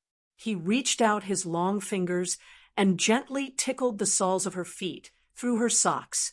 Little Yueyao was very sensitive. As Gong Jie teased her, her little legs kicked even harder. Ha ha, you're like a little rabbit. Yu Yu and Xiao Yichen immediately came over to take a look. They saw that little Yueyao's legs were like the paws of a little rabbit. She was kicking and kicking, and her eyebrows were slightly furrowed. She seemed a little unhappy. Yu Yu was eager to protect his little sister. He immediately said, "Uncle, don't disturb your little sister's sleep. You've slept for so long. Have you slept enough?" The man smiled and grasped the little thing's tiny feet with his large palm. Revealing his pearly white teeth, he looked devilish and unrestrained. Little Yueyao was woken up by him. Her face was wrinkled, and she looked like she was going to cry again. When a child didn't sleep well, she would cry to vent her dissatisfaction. Gong Jie said, Oh. He calmly coaxed, "Don't make a fuss, don't make a fuss. Uncle will carry you. Uncle will dote on you." Yu Yu, who was standing at the side, could not help but burst into laughter. He felt that such an arrogant man, like his uncle, was carrying such a cute little thing in his arms. He was like an ordinary stay-at-home dad, coaxing his daughter with infinite tenderness. It was hard to imagine that this man was the most terrifying chief commander of Hurricane Group, Gong Jie. Wasn't the difference in their image a little too big? Yu Yu couldn't stop laughing. Gong Jie saw that he was laughing and said angrily, "What are you laughing about?" Yu Yu cleared his throat and smiled elegantly. "Nothing. I just feel that, Uncle. Why are you so cute?" Gong Jie awkwardly moved his face away and snorted coldly, looking very arrogant. Mu Yaja turned around and said to her, "I'll prepare for the operation in the next 2 days. Don't worry." "Isn't it too rushed?" "No, it's just a small operation. It doesn't require much effort and energy." Mu Yaja said to her again, "You just have to focus on your confinement and recuperate. You still have to prepare for the wedding." "Wedding? Aya, how could I forget about this?" Yun Shirshir didn't know whether to laugh or cry. "I was so focused on my little Yueyao that I forgot that someone still owes me a grand wedding. You may have forgotten, but I haven't. However, you'll have to wait until your eyes recover. Otherwise, how regretful will you be if you can't see how beautiful you look in your wedding dress?" Yun Shirshir was a little pessimistic. She said a little uneasily, "I heard that cornea donors are not easy to come by, and we might not be able to seize the opportunity. I'm just worried that by the time my eyes recover, Yueyao will have already grown up." Yu Yu immediately said, "Mommy is letting her imagination run wild again. With Daddy and Uncle around, Mommy doesn't have to worry for nothing. Everyone says that Yueyao is good-looking, but unfortunately, I haven't seen it."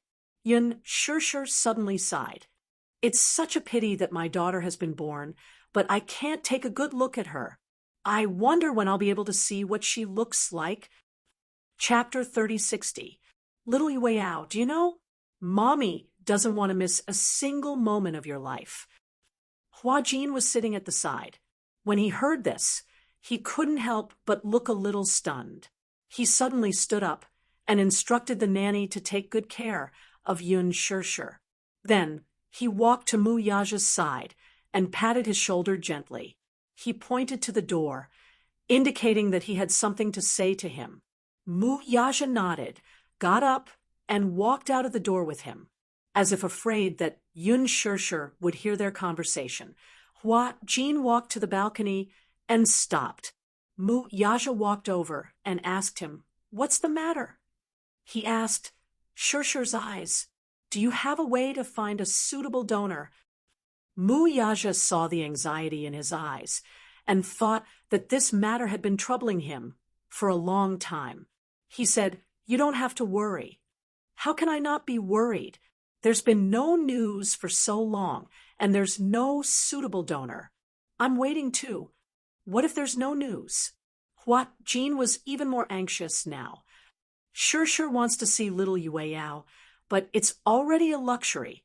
My heart aches when I see her, and I hope that she can have the operation as soon as possible. Mu Yaja frowned, but remained silent for a long time.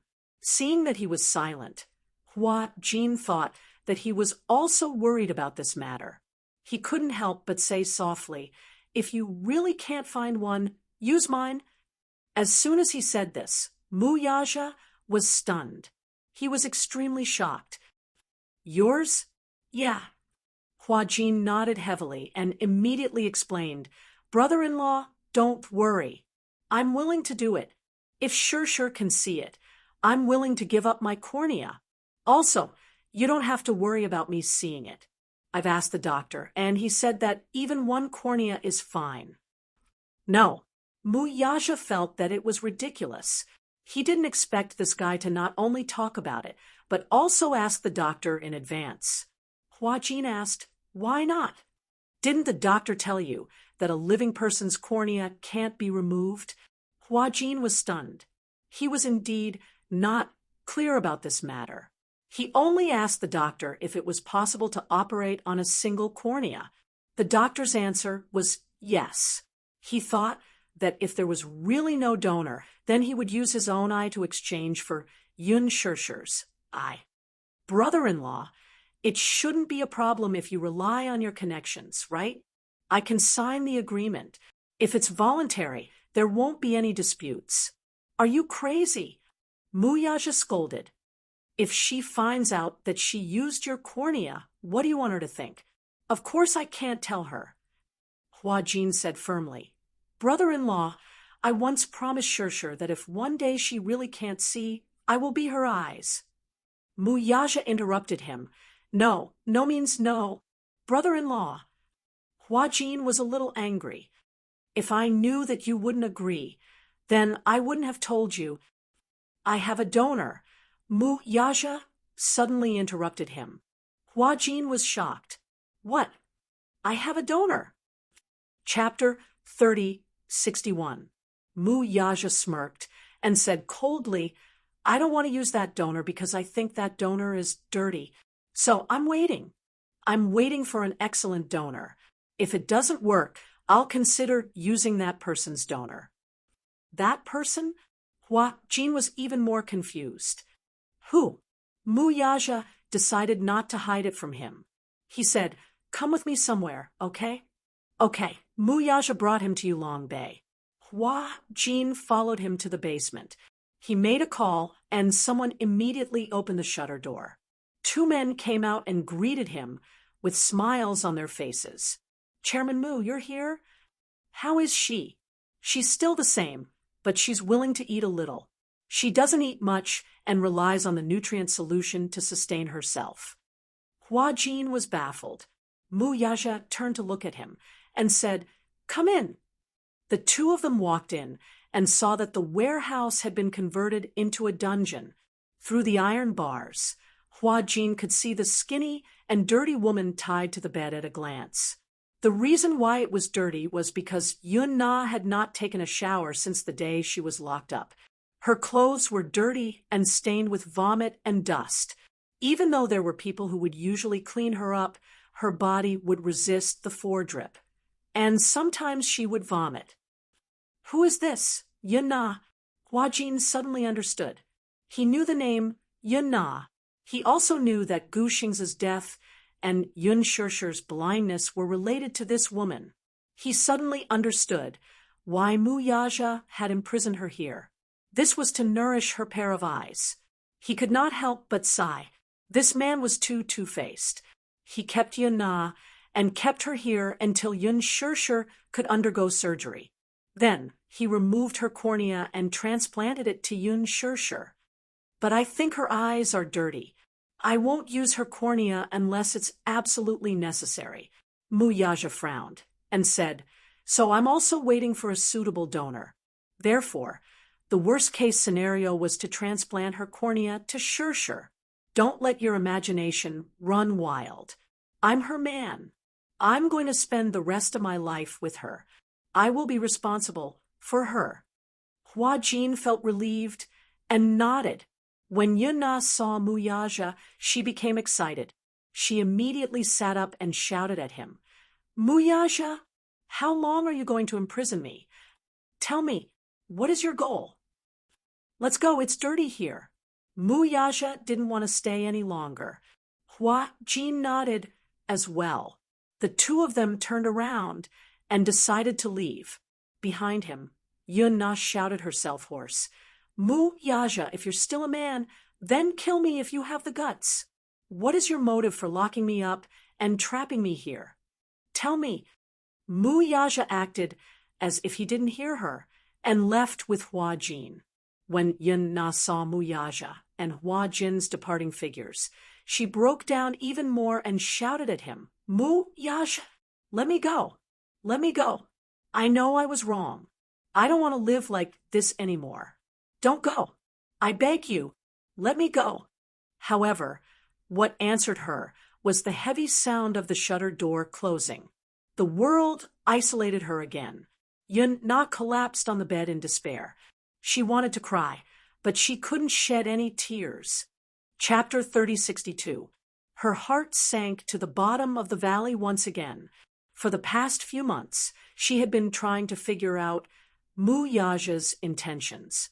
She didn't know what this man's intentions were for locking her up here, feeding her, and keeping her alive. What exactly did he want from her after racking his brains? Yunna sat on the bed and wailed at the top of her lungs. She wanted to grab her hair, which was as dry as straw, but the handcuffs were tightly locked around her wrists. Now, she couldn't do anything other than breathe when she opened her eyes and sleep when she closed them. The long period of captivity was about to torture her to the point of mental breakdown. The two men sent Muyaja away. When they returned, they heard Yunna's tragic cries. They scolded her in disgust. Shut up! What are you screaming for? Ah! Yunna screamed even louder. She said hysterically, Why didn't you kill me? Why didn't you kill me? F***CK. She's getting louder and louder.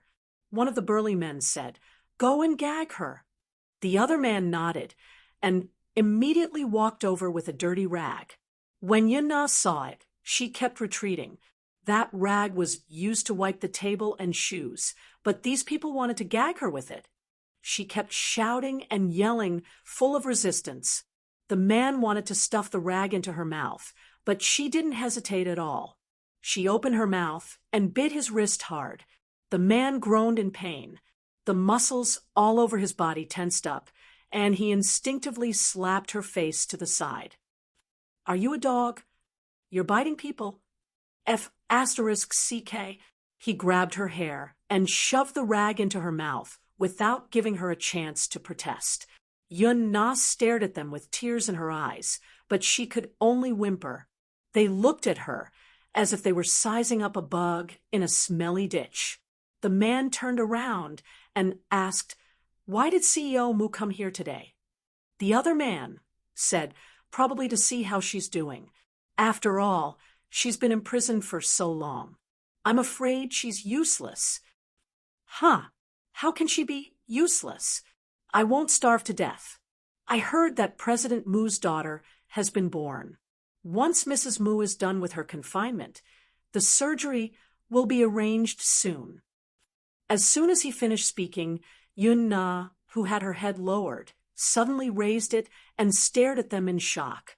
However, the man did not notice her urgent gaze. Instead, he started chatting with her. He had been guarding Yunna all this time, and it was extremely boring. Thus, when he was bored, he casually chatted with her. Haven't you heard? Chairman Mu gave birth to a little princess.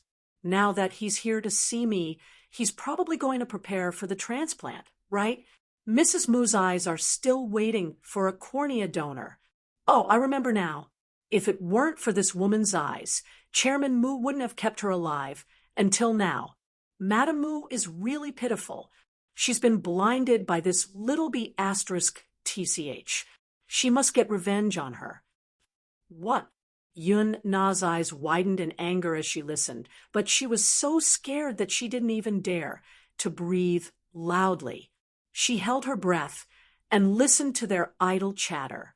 However, a man who had just arrived asked curiously, "Say, why didn't you perform the cornea transplant earlier?" Chapter 3063. The man sucked in a breath of cold air. Cornea? Don't tell me he's going to remove the cornea from this woman's eyes while she's still alive? What else? Do you still pity her? This woman is very despicable. She brought this upon herself. TSK. No, he can't do that. Yun Na suddenly leaned against the wall in fear. She couldn't believe that Mu Yaja would be so cruel. What do you mean he can't do that? B asterisk tch. This is the debt you owe, and you should pay it back. If you knew this would happen, why did you do it in the first place? Tell me, your sister is Madame Mu. You can live a good life, but you have to commit such a sin. What's the point? Yun Na's breathing suddenly quickened. She opened her mouth, but couldn't say anything. It turned out that Mu Yaja kept her alive and didn't punish her or torture her because of her eyes. She finally understood. But she couldn't. She wasn't afraid of pain, but she couldn't accept it. Why? Why did he treat her like this? Did the heavens think that she hadn't been tortured enough? She could give her eyes to anyone, but Yun Shirshir, that name made her hate her to the core. After Mu Yaja's visit, Yun Na found out about this matter and could not recover from it for a long time. In the beginning, when she was making a ruckus, she even used all means to anger the men guarding her, hoping that they would beat her to death in a fit of anger. However, after the excitement and nervousness, she suddenly thought it through. She stopped arguing and quieted down. Her heart was like a stagnant pool, without any ripples. She had figured out one thing and was secretly planning how to carry it out. That night, the few of them prepared dinner and were about to eat when Yun Na suddenly said, "I want to eat." When the man heard this, he was surprised. This woman had never been willing to eat obediently. Most of the time, she relied on the nutrient solution to survive. Sometimes they were afraid that it wasn't good to be on the nutrient solution all the time, so they would force feed her, but she didn't cooperate at all. Now that she took the initiative to ask for food, the man felt that it was extremely deliberate. The man kissed her angrily. "Why are you saying that you want to eat for no reason again? Didn't you refuse to eat in the past?" "I'm hungry. I want to eat meat. I want to eat rice. Can I do that?" Yun Na was overbearing, and her gaze was fierce. When the man saw her attitude, he became even angrier. "You stinking woman, I'm talking to you properly. Why are you acting like a mad dog?" Yun Na sneered and said, "I want to eat. If you don't give it to me, then I won't eat." They looked at each other, feeling suspicious and even more vigilant. "You're not going to play any tricks, are you?" Yun Na, on the other hand, was so angry that she laughed. "You've tied my hands and legs, so what can I do? Moreover, look at all of you.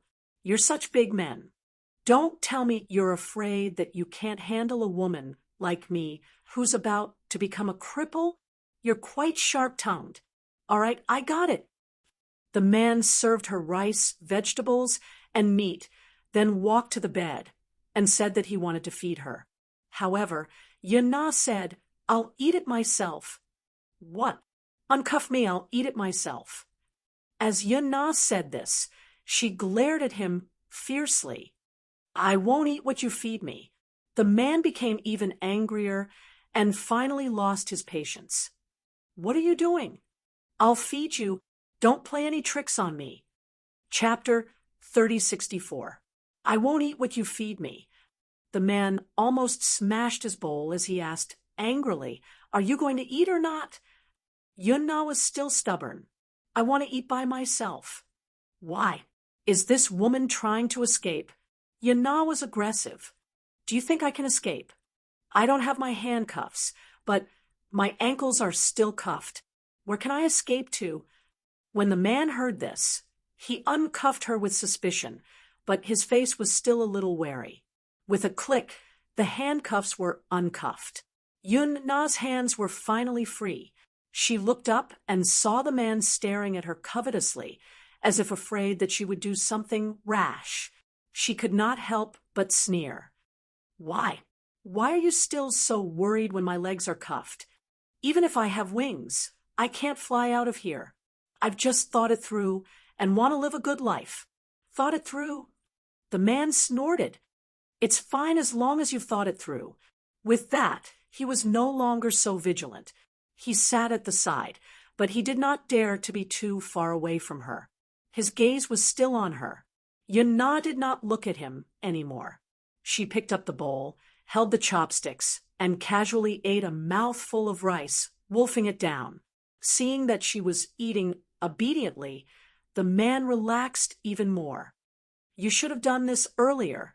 If you were willing to eat by yourself earlier, you wouldn't have to suffer so much. Yunna didn't even raise her head and didn't even look at him as she continued to eat. This rice was fragrant, but it was a little bitter. It turned out that tears had slipped into her mouth unknowingly, and it tasted astringent. Yunna wiped away her tears fiercely.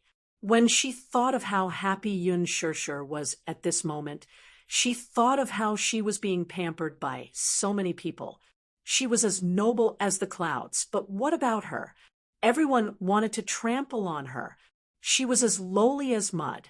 And that Yun Tianyu, he was still very smug now, right? When she was thrown into the sea, her heart was filled with despair, but God gave her a chance. She hung onto a piece of driftwood and drifted on the sea for an entire night. Just when she thought she was about to freeze and sink into the sea, a fishing boat finally passed by and pulled her onto the boat. She was reborn. After that, she used guns and knives to think of ways to erase the traces of her existence, because she felt that Yun Na was already dead, and she was a ghost that had climbed up from hell, a malicious spirit that was born for revenge. She wanted Yun Shirshir and Yun Tianyu to pay with their lives, so she spent a long time coming up with a series of plans for revenge, especially a few months later, when Li Qin's body was salvaged from the shore and she saw the rotten corpse. She was even more convinced. Yun Na suddenly wiped away the oil stains on her mouth. She raised her head and said coldly, Is Muyasha going to use my eyes as a cornea donor for Yun Shirshir? Isn't that something you should ask? Yun Na became agitated. He put in so much effort to raise me. For this purpose? The man snorted but did not answer. Chapter 3065. No one paid any attention to her, but she kept talking to herself, as if she wanted to vent the foul air in her chest. What about now? She wants to take my eyes away again? On what basis? On what basis? How much more does she want to take from me? Ha ha! Muyasha wants to transplant my eyes to her, but he thinks I'm dirty. He's using me, but he hates me at the same time. That's the most hateful thing. When Yun Na thought of this, she finally made up her mind. She lowered her head and laughed sinisterly. However, I won't let him get away with it. What do you mean? Yun Na lowered her head and suddenly gripped her chopsticks tightly with both hands. She gripped them so hard that it seemed like she was going to break the chopsticks. Her hands were trembling nonstop, and she suddenly laughed miserably. Ha ha ha! Muyasha, I won't let you get away with it. The man was startled by her laughter. He turned his head abruptly and scolded her angrily. "What are you laughing at?" "Be quiet." His voice stopped abruptly. This was because he saw Yuna gripping the two chopsticks tightly. Her gaze was ferocious and mournful, and her entire body was trembling violently. When she raised her head again, her eyes were bloodshot and filled with monstrous hatred and anger. She raised her hand and stared at the chopsticks. A certain conviction in her eyes became more and more firm. The man shouted, "What are you doing?"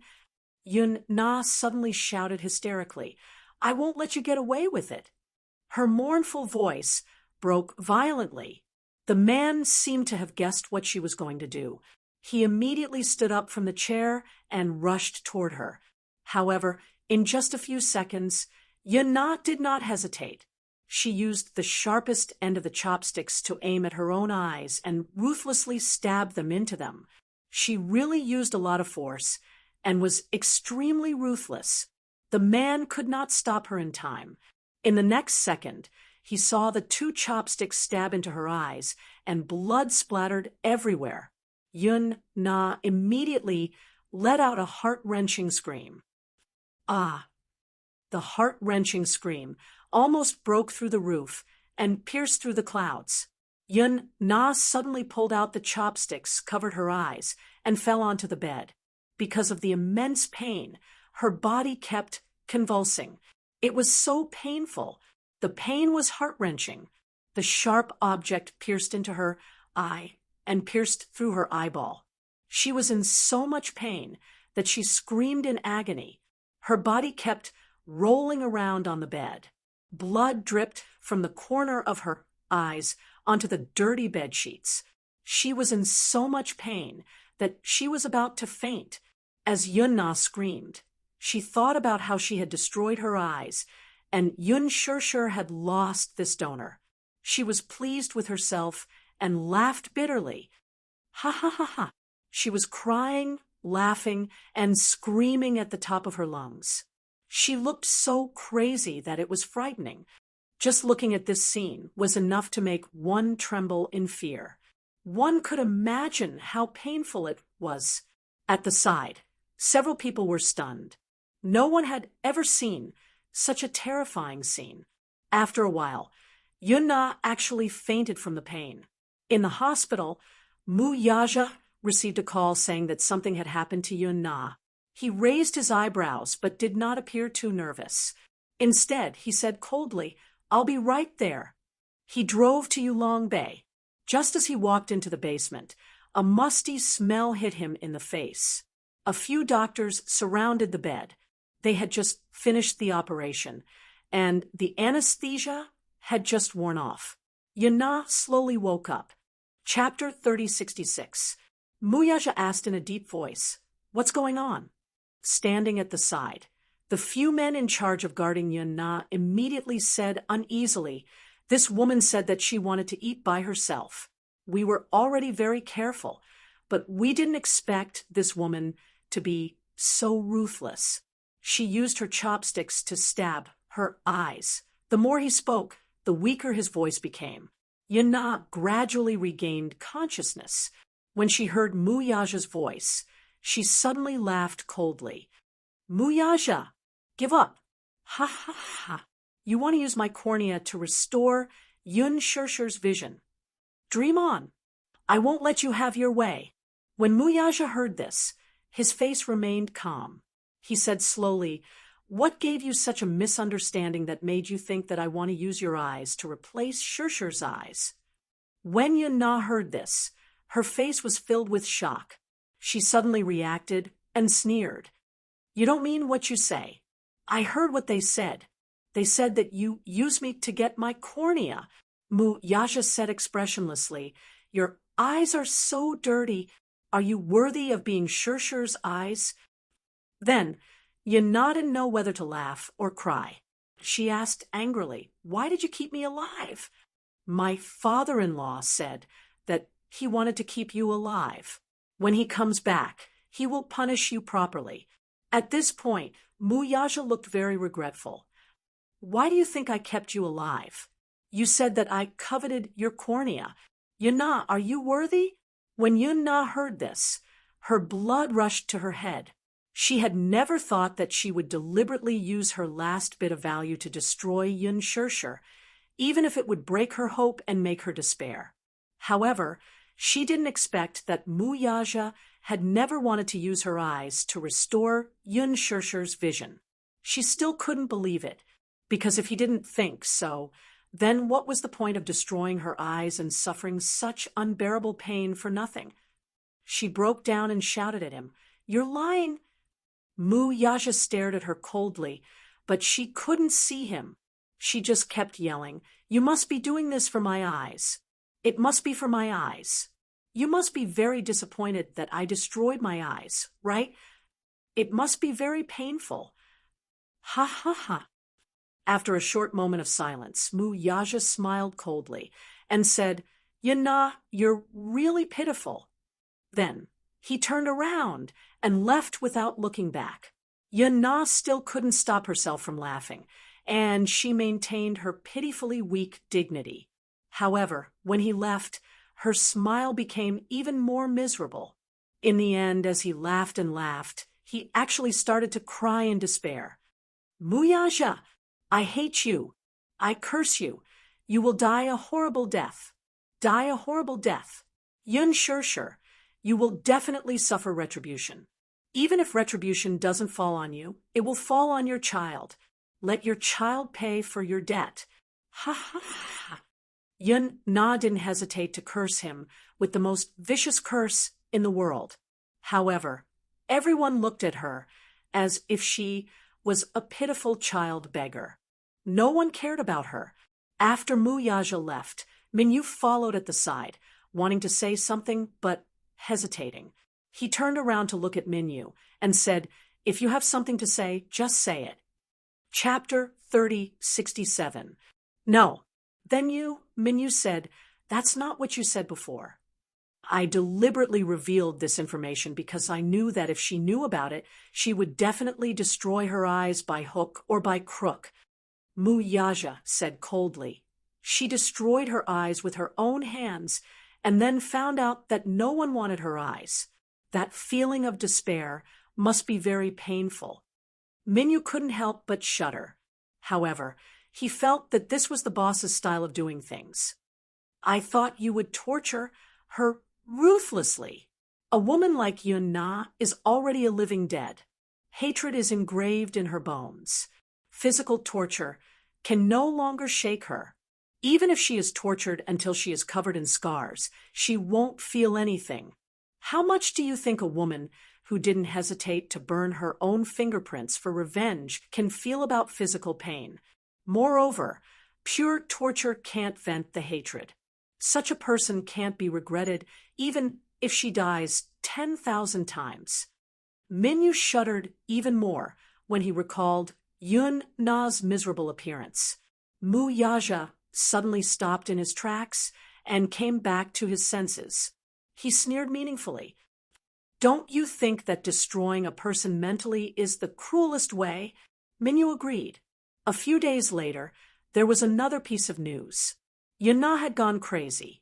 She had completely gone crazy. The long period of confinement had already tortured her to the point of collapse. Coupled with the sudden and severe mental trauma, her mental state became crazy. Mu Yaja sent someone to send her to the mental hospital. However, not long after, there was news of Yun-na's death. She ran to the rooftop alone and jumped down from the 7-story rooftop. She committed suicide by falling off the building. A few nurses could have stopped her, but Yun-na was crazy. If they tried to stop her, they were afraid that they would hurt the innocent. Therefore, when they called Mu Yaja to ask how to deal with it, he said, "If she wants to die, let her be." After Yun-na fell to her death, she hastily took care of her funeral. Such a life had finally come to an unbearable end. Naturally, Mu Yaja wouldn't let Yun Shirshir know about this. However, the news of Mu Yaja falling off a building was still published by the media. Hua Jin accidentally saw the headlines in the newspaper, and hurriedly went to look for Muyaja. Didn't you say that you wanted to keep Yin-Na and use her cornea for sure? You never intended to use her eyes, did you? Yes. Then Huajin gasped. What about sure? Muyaja looked into his eyes and said in a deep voice, before the wedding, I will find a donor as soon as possible and perform the surgery. Isn't the probability too slim? Huajin added, the wedding is imminent. What if we can't find a cornea donor before the wedding? You don't have to worry about this. As for her, she doesn't have to worry about this either. I'm her man. I'll take care of it. It was hard for Huajin to believe that he would be able to handle this matter well. After returning to the villa, he opened the door and saw Yun Shirshir sitting on the sofa, hugging Yueyao. Her face was gentle and focused. Chapter 3068. He bit his lip and seemed to have made a serious decision. When he returned to his room, he found a number on his phone. After hesitating for a long time, he dialed it. Dr. Chung? Yes, it's me. Can you arrange for the surgery immediately? Yes. I've made my decision. This doctor was the authoritative expert that Huajin had contacted. It was impossible to remove the cornea of a living body, but he was probably touched by Huajin's persistence. He vaguely said that he knew of a way to remove the cornea of a living person. However, this was against the law. Therefore, his words were extremely vague and did not reveal anything. Huajin talked to him over the phone and roughly agreed on the cost and time of the surgery. Then he hung up the phone. He sat on the bed and pondered for a long time. It was impossible to say that he was not afraid of the surgery. However, if it was Yun Shirshir, he would be happy to be her eyes. The main thing was that he had been waiting for more than 10 months, and his patience had been exhausted. If he really had to wait for a cornea donor, he didn't know how long it would take. Hence, he thought that he might as well use his own cornea. Huajin stood up and walked to the door. When he opened the door, he saw Yun Shirshir standing at the door. Her eyes were empty and unfocused. When she heard the door open, she frowned and opened her mouth slightly. Huajin? Her voice was trembling, and there was a hint of fear in it. Huajin was stunned. He didn't know how long she had been standing at the door, and how long she had been listening to his conversation with the doctor through the door. Sis, he had just said one word when Yun Shirshir raised her hand and gave him a slap. However, this slap was probably just to wake him up. It wasn't heavy, but her whole body was trembling and her eyes were red. You said that you want to do a cornea removal surgery? Are you planning to transplant your cornea to me? Hua Jin's face darkened. His fringe covered his eyes, and he didn't say anything. Perhaps it was because he felt guilty that he didn't know how to respond to her anger. I won't take your eyes. Yun Shirshir's attitude was firm, and she said firmly, even if I can't see for the rest of my life, I won't want your eyes. I don't want to. If you dare to do such a thing behind my back, I will cut all ties with you. Sure. Huajin was anxious and frightened. He immediately grabbed her hand and coaxed her nicely. Sister, I know I was wrong. Don't be angry, okay? Yun Shirshir shook off his hand. She was still very angry. Huajin became even more anxious and hurriedly said, I just want your eyes to recover as soon as possible. Yun Shirshir suddenly froze. Huajin knew that she was really angry and immediately tried to please her gently. Shirshir, I was wrong. I'm sorry, okay? Please don't be angry with me. I promise you, I will never mention this matter again. I won't do the surgery behind your back, but I really feel sorry for you. Didn't I say before that if there really comes a day when you can't see anything, I will be your eyes? But I didn't expect that day to really come. Chapter 3069. Do you know how guilty I felt when I found out that you had lost your sight? I felt that I must have said something bad to make it come true. I felt that God must have felt that I was too lucky to have found a sister like you. So God wanted to give me retribution, but it was on you. So I thought that since God wanted me to fulfill my promise, Yun Shirshir pursed her lips. Seeing that he had repeatedly promised that he wouldn't secretly perform the surgery, she couldn't bear to be angry. She turned around and couldn't see him, but she still tried to look at him with her eyes wide open. She said angrily, "Huajin, why are you so silly? Do you know how hopeless it is to not be able to see anything?" Huajin was stunned and nodded. I know." "Then why are you still so silly?" Huajin smiled. "Because you are the person closest to me. If I don't treat you well, who else can I treat well?" Yun Shirshir had mixed feelings when she heard that. She had thought that he was just saying that, but she didn't expect that he would really do it. She fumbled for his hand and held it. She said slowly, "Huajin, Shao Jia said that he would do his best to help me find a suitable donor. I believe him. And you believe him too, okay? Don't do anything silly again." You must promise me, or I will really ignore you." Huajin smiled and nodded with tears in his eyes. Naturally, the matter of the surgery was left unsettled. The cornea issue wasn't without progress. Hurricane Group had a wide network, and even Mu Group couldn't compare to them in this aspect. Mu Yaja had also been looking for corneas. He and Gong Jia split up. Actually, it wasn't that they couldn't find any corneas, but they weren't good donors. Mu Yaja was very picky, and he didn't want just any cornea donor. Most of the corneas were from prisoners on death row. He believed in karma, so he definitely couldn't accept corneas from prisoners on death row. During this period, Gong Jia didn't return to the Gong family. Hence, this matter attracted the attention of a certain man. At the main residence of the Gong family, Gong Shaoying summoned Gong Jia's most capable subordinate, Zhu Ke, and asked about Gong Jia's whereabouts. Previously, when Gong Jia left the Gong family, he did not bring Vermilion Bird with him. However, Vermilion Bird still knew his whereabouts like the back of her hand. After all, Gong Jia had repeatedly instructed her not to mention his whereabouts if his father asked about it. Hence, when Gong Shaoying asked, "Zhu Ke, Zhu Ke, Zhu Ke, Zhu Ke, Zhu Ke, Zhu, Zhu Ke, Zhu Ke, Zhu Ke, Zhu Ke, Zhu Quebec," Gong Shaoying knew that Vermilion Bird was a tight-lipped person. It would be difficult to pry open his mouth and ask about Gong Jia's whereabouts.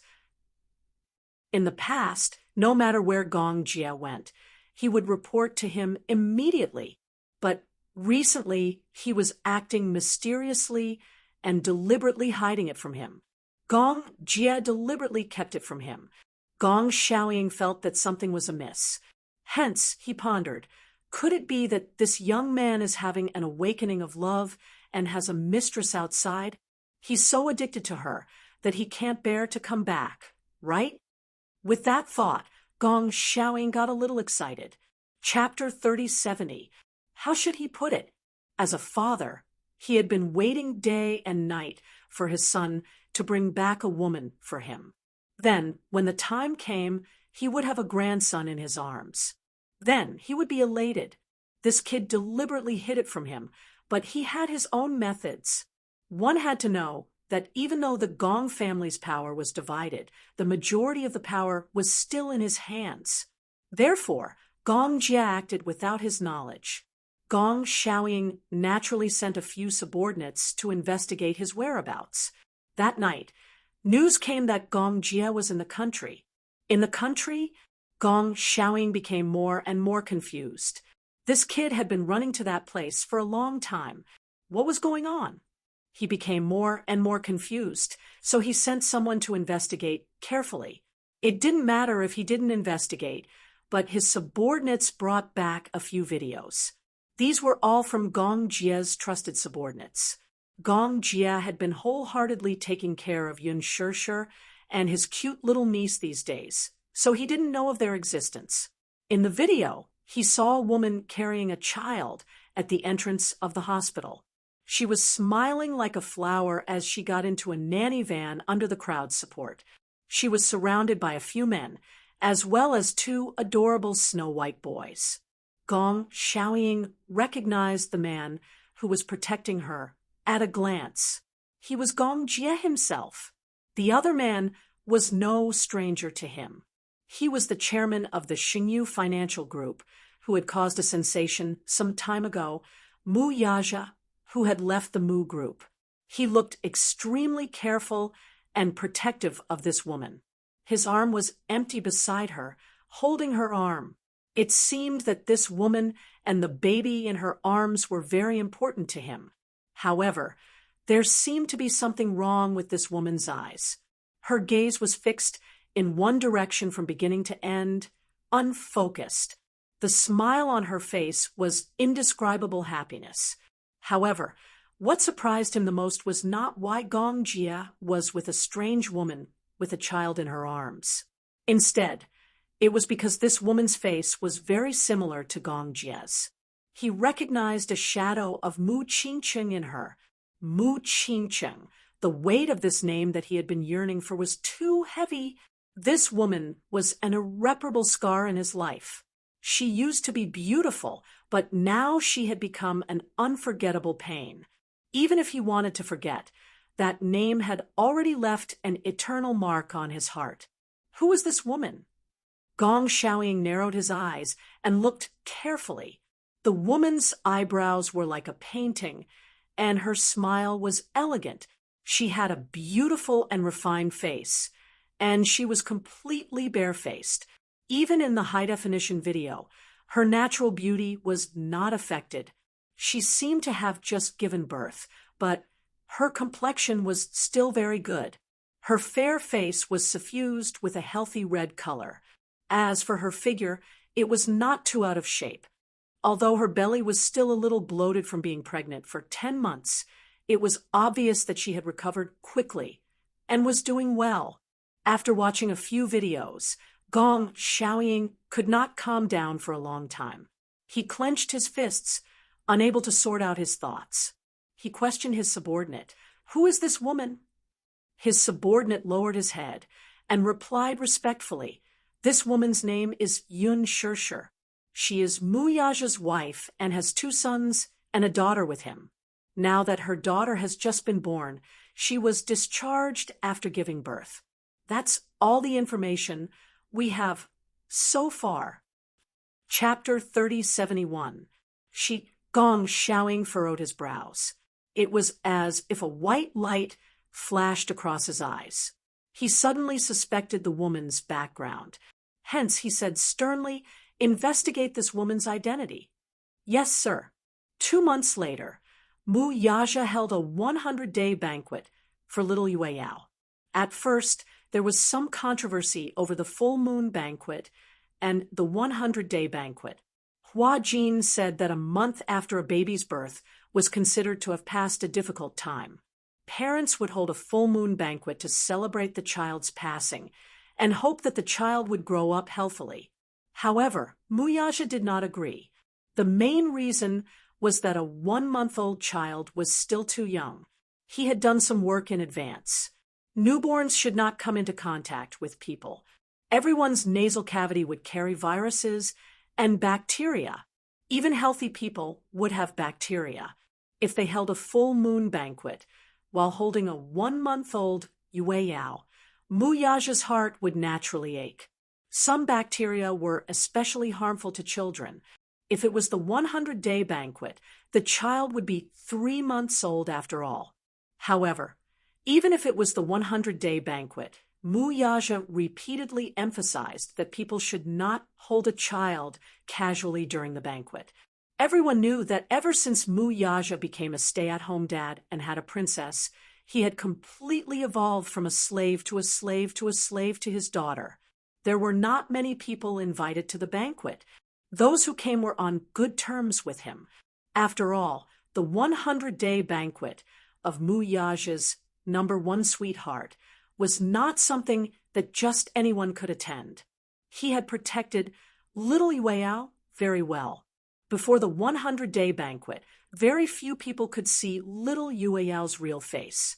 As a father, he had hidden her well. Didn't he have to hide her well?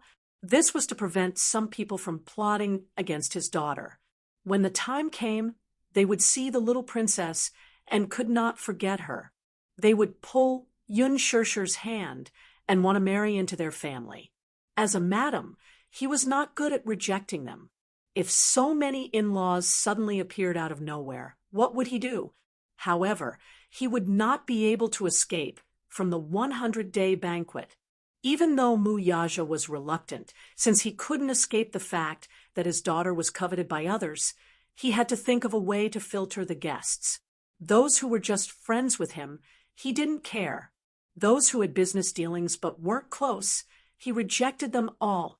In the end, there were a total of 6 tables of people who attended the 100-day banquet. All of them were close to Mu Yaja and Yun Shirshi.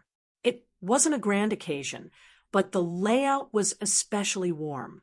The venue was decorated with the theme of Sailor Moon. This was Yun Shirshi's idea.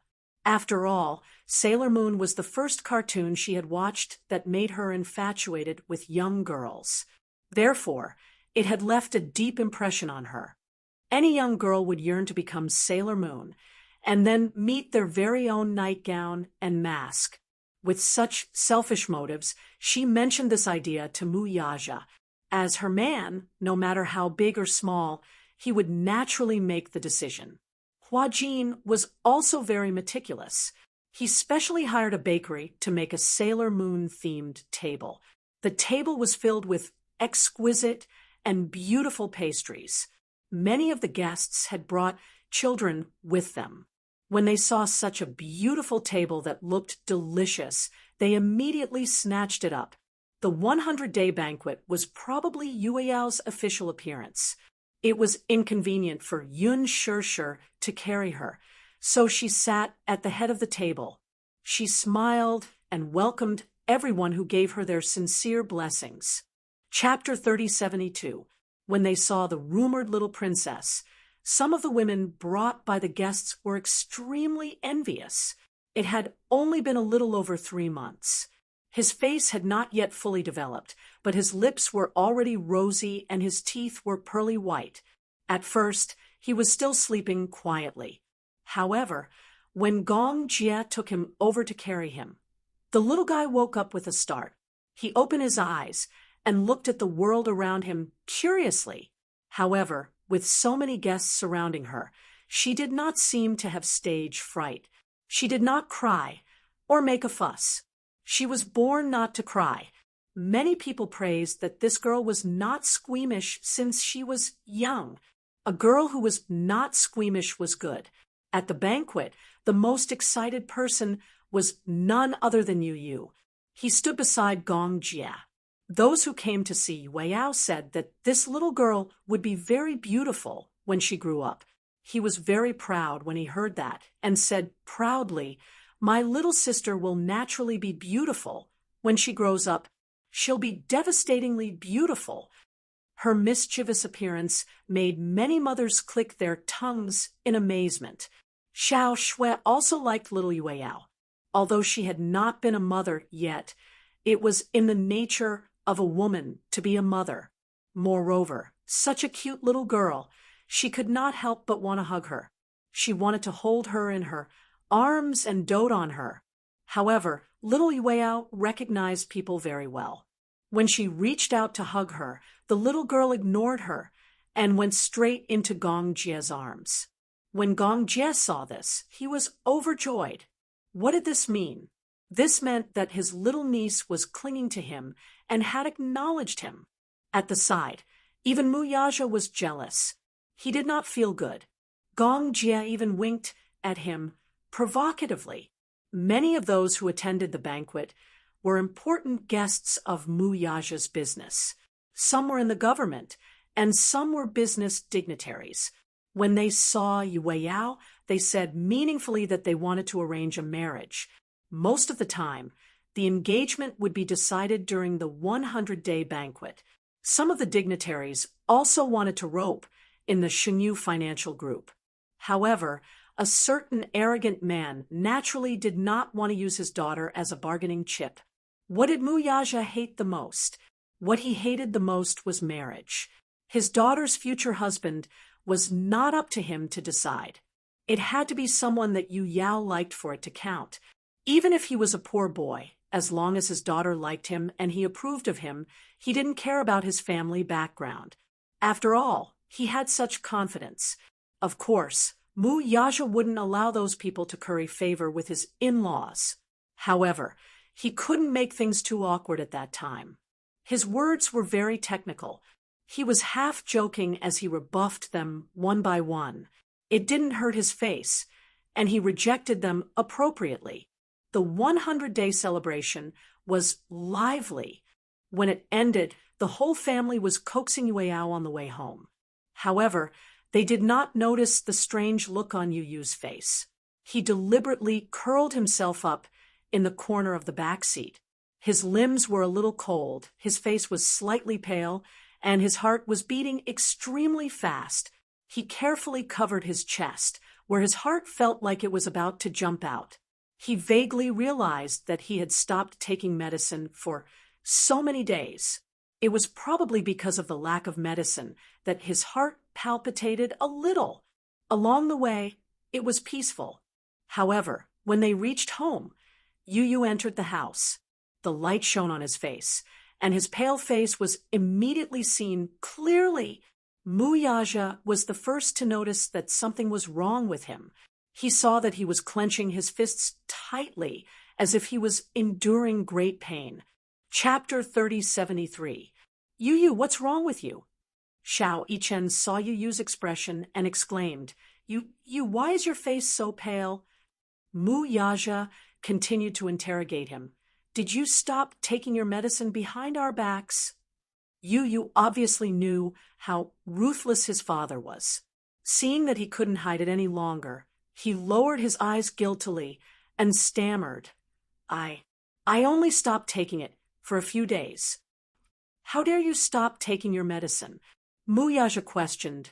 Don't you know that if you stop taking your medicine, if you get heart palpitations halfway through his sentence? He couldn't bring himself to reprimand him.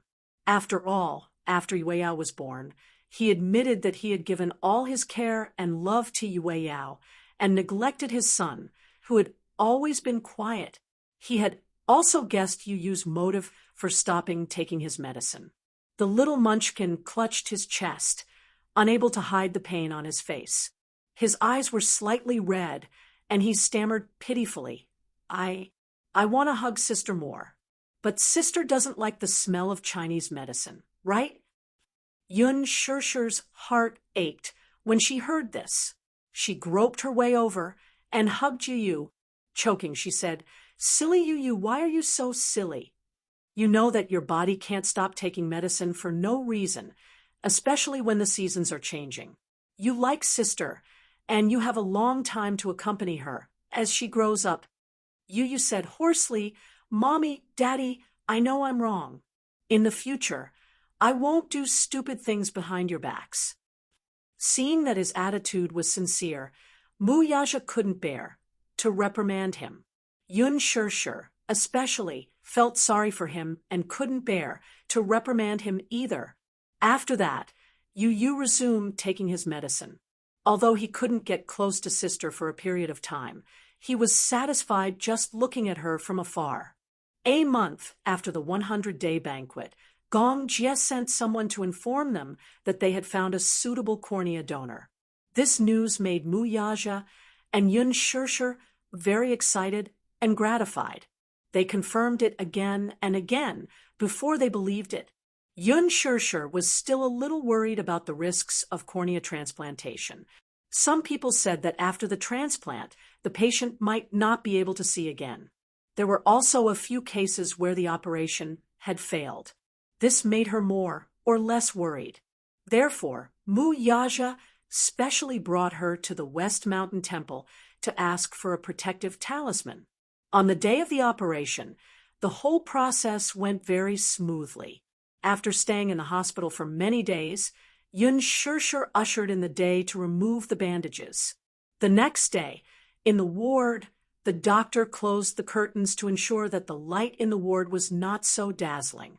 He returned to the bed and sat in front of Yun Shirshir. Mu Yaja and the two little kids stood anxiously by the bed, looking anxious and uneasy. They were afraid that the answer in the end would make them happy for nothing. Gongjia, on the other hand, seemed very confident. The chief surgeon this time was from the medical base of the hurricane group. He could even save a dying person. For him, this kind of operation was not even worth mentioning. Relax, don't be so nervous. Yun Shirshir smiled and nodded. She also felt a little uneasy, but she pretended to be calm and squeezed out a smile. Wait for me to remove the gauze, then slowly try to open your eyes. The doctor lowered his voice and guided her patiently. Then he reached out and carefully removed the gauze on Yun Shirshir's eyes, layer by layer. Chapter 3074. Don't rush, take it slow. Next, try opening your eyes. The doctor encouraged her gently and patiently. Yun Shirshir nodded and took a deep breath. She slowly opened her eyelids a little. The medicine in her eyes was still in her eye sockets, and she felt a stinging sensation accompanied by a burning sensation. She tried her best to open her eyes as far as she could. Her eyes, which had not been exposed for a long time, were stimulated by the air, and they began to tear up. Vaguely, a blood-red glow suddenly appeared in her eyes, and the world in front of her suddenly turned into a red fog. In the blink of an eye, the light quickly dissipated and was replaced by a hazy scene. Yun Shirshir was a little confused about what the red fog was, but it hurt a lot. Ouch! It hurts a little. She couldn't help but mutter softly and subconsciously wanted to rub her eyes. When the doctor saw this, he quickly stopped her and sternly warned her, "Your eyes are still recovering. Don't rub them with your hands to prevent a bacterial infection." Mu Yaja panicked and asked the doctor, "Doctor, her eyes hurt. Is it serious?" "It's normal. Don't worry, it's normal." After comforting Mu Yaja, he turned around and said gently, "Shirshir, come, take it slow. Take it slow." Yun Shirshir nodded and opened her eyes again. The world in front of her overlapped. The snow-white curtains, the snow-white bedsheets. Everything was so real. Her vision focused again, and it was the doctor's unfamiliar face. Her heart was filled with indescribable joy and gratitude. Seeing the happy smile on her face, the doctor knew that her eyesight had recovered very well, and he gave Gong Jia an affirmative smile.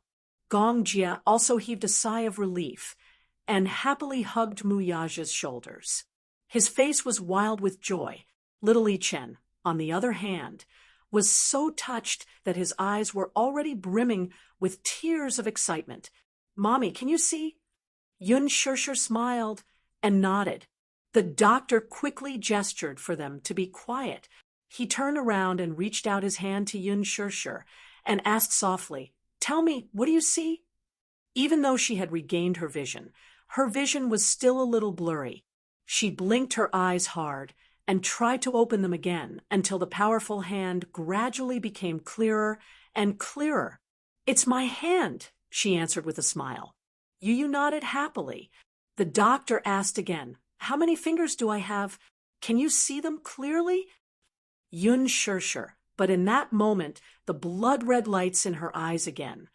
She frowned and focused again, and her vision suddenly became clear. Unbelievable! She could really see. She was so surprised that she couldn't speak. Seeing that she didn't respond for a long time, the doctor couldn't help but worriedly repeat himself. He shook his hand. "How many fingers are there? Can you see clearly?" Under everyone's worried gaze, she quickly reacted and looked at the doctor's hand again. Then she said hesitantly, "5 fingers." Seeing that she could see clearly, The doctor nodded in satisfaction. Mu Yaja's heart, which had been hanging high, finally settled down. Then, try to hold my hand, the doctor said calmly and gently. Chapter 3075. The doctor mistakenly thought that her eyesight had not fully recovered, so he quickly blocked her hand that was rubbing her eyes and warned her in a low voice, "Don't touch your eyes with your hands." Yun Shirshir still hadn't recovered from her shock. "Why do my eyes hurt?" Seeing the confusion in her eyes, the doctor sighed and patted her shoulder gently to comfort her. "You just finished the operation. It's okay if you can't see clearly. Your eyesight will gradually recover in the future." Yun Shirshir couldn't help but feel a little disappointed. The operation didn't fail, right? It didn't. The fact that you can see proves that the operation was very successful. The doctor saw that she was a little disappointed and showed a somewhat dispirited expression, so he patted her shoulder to comfort her. He stood up and reminded her of some taboos before turning to walk out of the room. Hua Jin rushed out of the room after the doctor and asked anxiously, "Doctor, will her eyesight recover in the future?" The doctor stopped and turned to explain patiently, "Don't worry. Some people will have a period of recovery after the operation. Since she can see my fingers clearly, it means that her eyesight has recovered well. Don't worry too much." With the doctor's confirmation, Hua Jin was relieved and let out a long sigh of relief. In the ward, after the doctor left, Yun Shirshir still hadn't recovered from her doubts and was in a daze. In just a moment, her vision gradually turned from blurry to clear and focused. She lowered her head as if she wanted to verify something again. She tried hard to focus on her hand, but it became blurry again. She tried hard to open her eyes wide, but after staring for a long time, her eyes began to ache. "Do your eyes still hurt? Can you see clearly now?" Mu Yaja sat by the bed and stretched out his hand with a worried expression. "Can you see clearly?" Yun Shirshir reacted and didn't know whether to laugh or cry. She smiled helplessly, but there was some bitterness in her heart. She smiled and replied, "Of course I can see clearly. It's just that the distance changed too quickly, and I couldn't focus in time." The doctor said that her vision will gradually recover. "Brother-in-law, you don't have to worry." Hua Jin comforted. Yun Shirshir looked at Mu Yaja, and the smile on her face gradually faded. She stared at Mu Yaja's familiar face, and her heart was filled with emotions. To be able to see him again, she was filled with emotions. She knew better than anyone how much he had sacrificed over the years. Nothing could train the body and mind more than suffering. Even though it had only been a few months, Yun Shirshir had matured a lot. She had a deeper understanding that happiness was not easy to come by.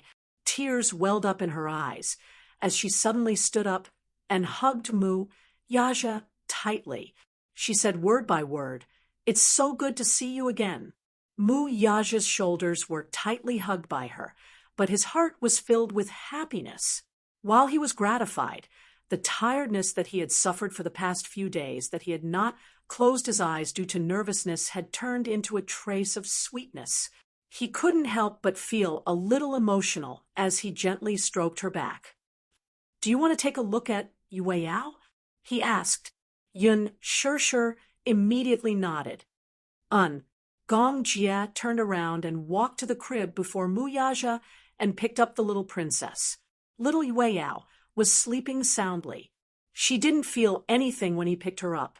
She was still nestled in his arms, sleeping soundly. Chapter 3076. Just as he walked over, Yun Shirshir sat on the bed, feeling a little nervous. For some reason, when Yue Yao was born, Yun Shirshir felt regretful that she could not be the first to see her. However, in her heart, she still tried to picture her facial features. In her heart, Yue Yao would definitely have a pair of especially expressive eyes. They were dark and bright, with a layer of mist in them. When Mu Yaja said that her eyes were like hers, she did not believe him. After all, it was said that daughters should look like their fathers. However, since he said that her eyes were like hers, then they should be very beautiful eyes.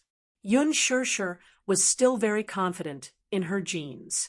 She also had a rough idea of her daughter's appearance. However, when Gong Jia really carried Yueyao into her arms and really saw little Yueyao's sleeping face, she still could not help but feel agitated. Oh God, this was her daughter. She had picturesque eyebrows, a small nose, and a small mouth. Her facial features were very young and tender, but they were also beginning to take shape. However, looking at it this way, it was a little different from what she had imagined. However, there was one thing that was within her expectations. It was that this daughter's eyelashes were like her father's. They were long and thick, and there was even a little natural curl. Just by looking at Yu Yu and Xiao Yichen, she knew that Mu Yaja's long eyelashes genes were especially strong. Yueyao, Mommy can finally see you. Yun Shirshir smiled with relief. As she smiled, the corners of her eyes inevitably became a little wet. This child did not come easy. Everyone worked very hard, including this little guy. When she was at her lowest point, he still stubbornly grew up strong and strong. Her heart throbbed a little, but she was very touched. She was touched by the strength of this little life. She was also touched that she had been taken care of and doted on by so many people all this time. For some reason, little Yueyao, who was in her arms, actually opened her eyes in a daze. The surrounding people surrounded Yun Shirshir, laughing and discussing, which immediately startled her. It was fine if she was not startled, but once she was startled, the little guy did not get enough sleep. She felt wronged. Her eyelids turned pink, and little sparkling teardrops appeared in her eyes. However, the teardrops did not roll out. Instead, they moistened her eyelashes. She cried like a pear blossom in the rain, and it was pitiful. She did not cry loudly. Her little face was scrunched up, and her mouth was open, only of her gums. There was no shadow of her teeth. One could only see her red gums and her tongue slightly curled because of her crying. She's crying. Yun Shirshir was surprised. She did not expect little Yueyao to cry in her arms. However, from the looks of it, this little guy seemed to be a little shy and did not like to be carried by her. At 2 months, little Yueyao started to recognize people. However, at this time, Yun Shirshir did not carry her much. This was because at that time, she had to prepare for the operation. She actually had to take injections. Sometimes, according to the doctor's advice, she would drink important medicine to nurse her health.